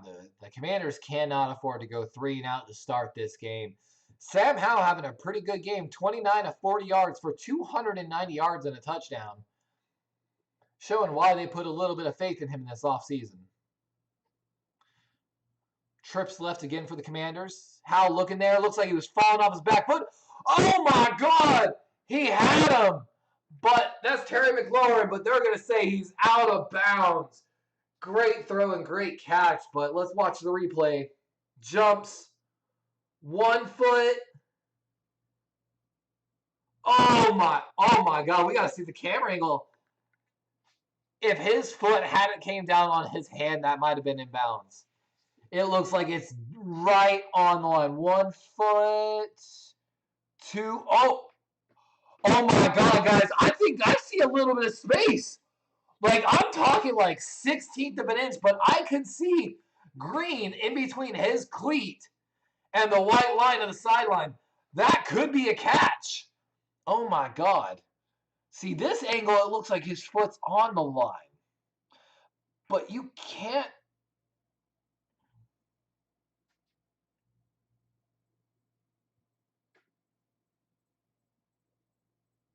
And he's got white cleats, so you would be able to see it. Oh, come on. Slow that down one more time for me. I want to see that so bad.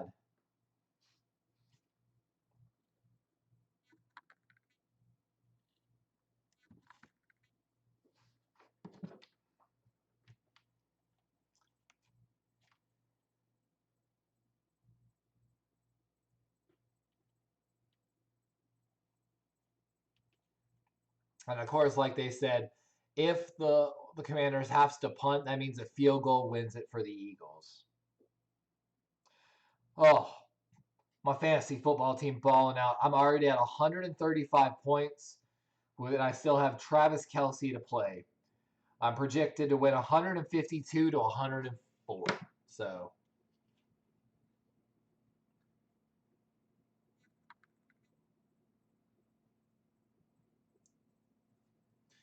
I don't know, dude. I feel like he was in actually. Oh.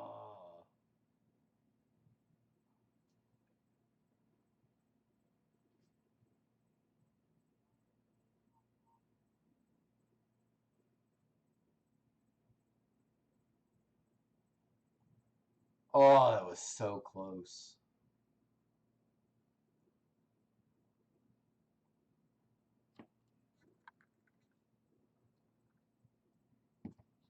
And again, the Eagles defender had his arm under the cleat of Terry McLaurin. So as his foot came down, it hit and then kind of like pushed forward and rolled.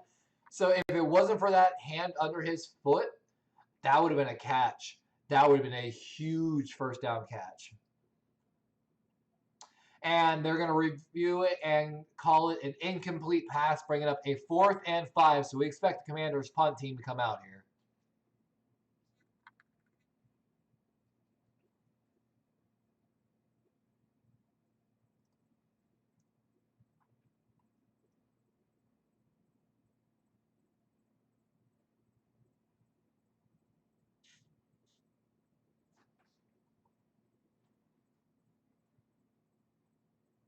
Let's watch the position. Punt comes from the 20-yard line of the Commanders. Pretty good punt, but a bad bounce. It bounces back to what looks like the 40-yard line of the Eagles. So Eagles probably only need about 20, 25 yards to get in field goal range. Not a good sign for the Commanders, but you know, there's still time. Here comes one of my favorite players in the league, Jason Kelce, the center of the Eagles, coming out here. Love that man.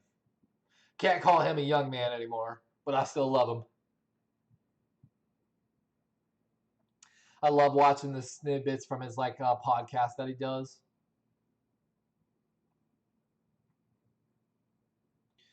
Blitz coming from the Commanders, picked up. Jalen Hurts gets the ball off, and that's going to be a short gain on the play on the left side, maybe a gain of about 6. I believe that's Devonta Smith.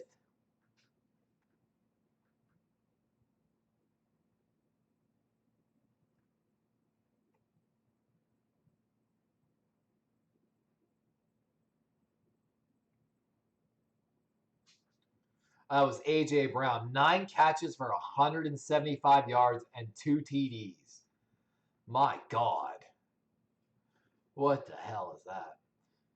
2nd and 3 here for the Eagles. Jalen Hurts going deep. Overthrows it, though, and they had a chance to get a touchdown. Looking for A.J. Brown for a deep play, and that's Emmanuel Forbes, the first-round pick of the Commanders in coverage.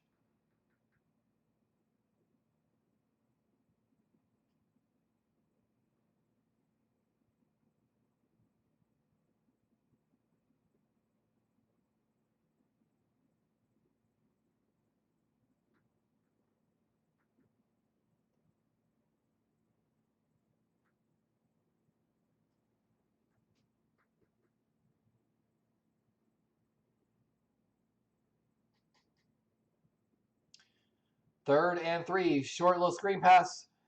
Devonta Smith, and he's going to be about a yard short maybe on the play. And 4th and 1, and this could be a defining moment in the game, guys.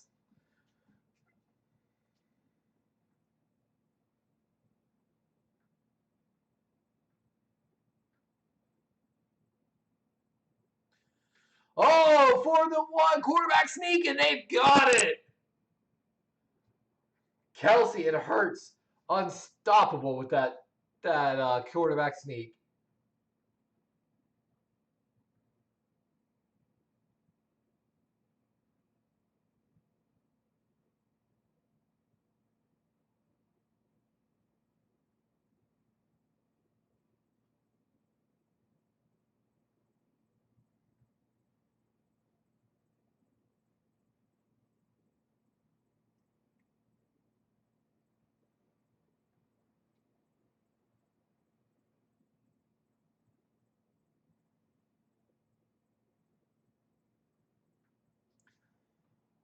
First and 10 from Washington's 49-ish yard line.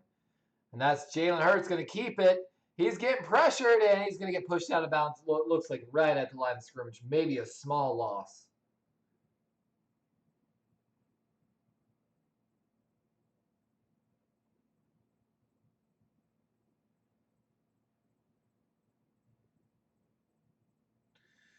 Dallas Goedert missed a blocking assignment on the play as well.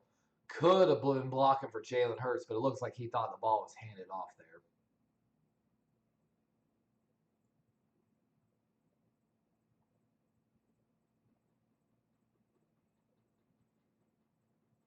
Jalen Hurts, shotgun set. Little dump off pass to DeAndre Swift. He's got space. Oh, no. That's a missed tackle by the Commanders. And he takes what could have been a small gain of 2 to a gain of 10 and out of bounds. And I believe that's going to put the Eagles into field goal range already.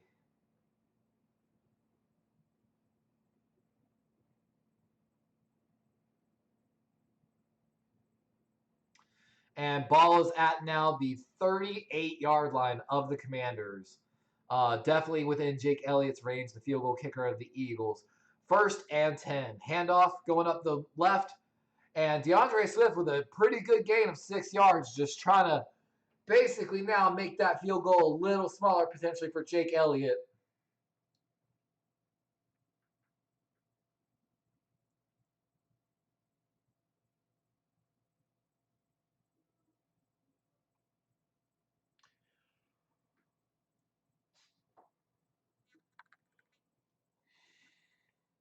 Ball now at the 34. Washington looks like they might be bringing some pressure.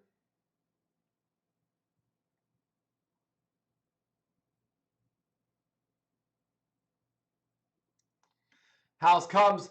Jalen Hurts going deep. And there is nobody there. That could have been a heartbreaking interception if Kyle Fuller would have had maybe 2 more steps.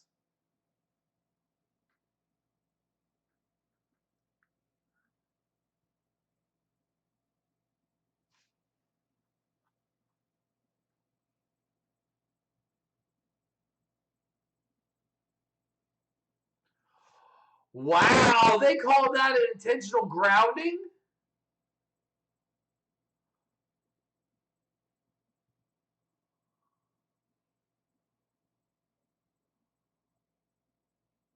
I mean, there's no one within 15 yards. That's technically the correct call. And like they said, that's going to move the Eagles out of field goal range now. Oh my God. What a play. Like,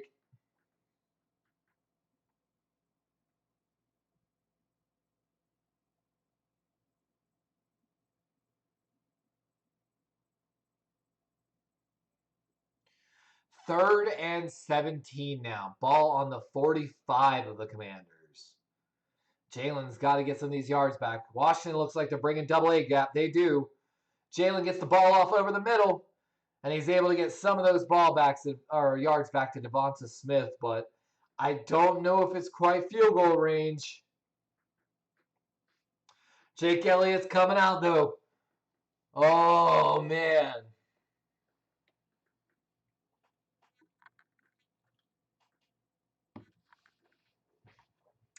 It's going to be a 54-yard attempt officially for Jake Elliott, the kicker of the Eagles. Washington does have a timeout they can use to try to freeze.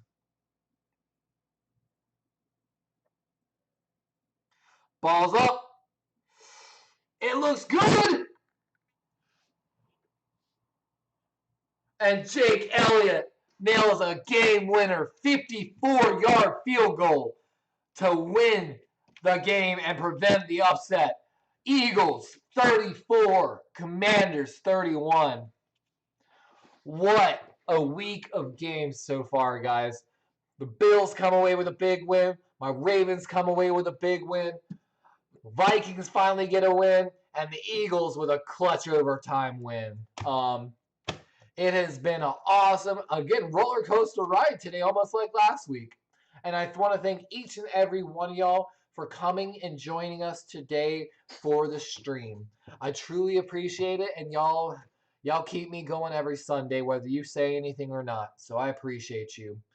But with that, guys, I'm heading out. I've got to do some calculus homework, prep for my 7v7 intramural flag football team I'm trying to put together, as well as cook a New York strip dinner and spend some time with my girlfriend. But again, thank you very much for anyone and everyone that joined us today. Go Ravens flock. Congratulations, Vikings, Bills, and Eagles. I hope everyone has a wonderful, wonderful rest of the weekend. This has been Darwin's Raven, D-Rave, Levi,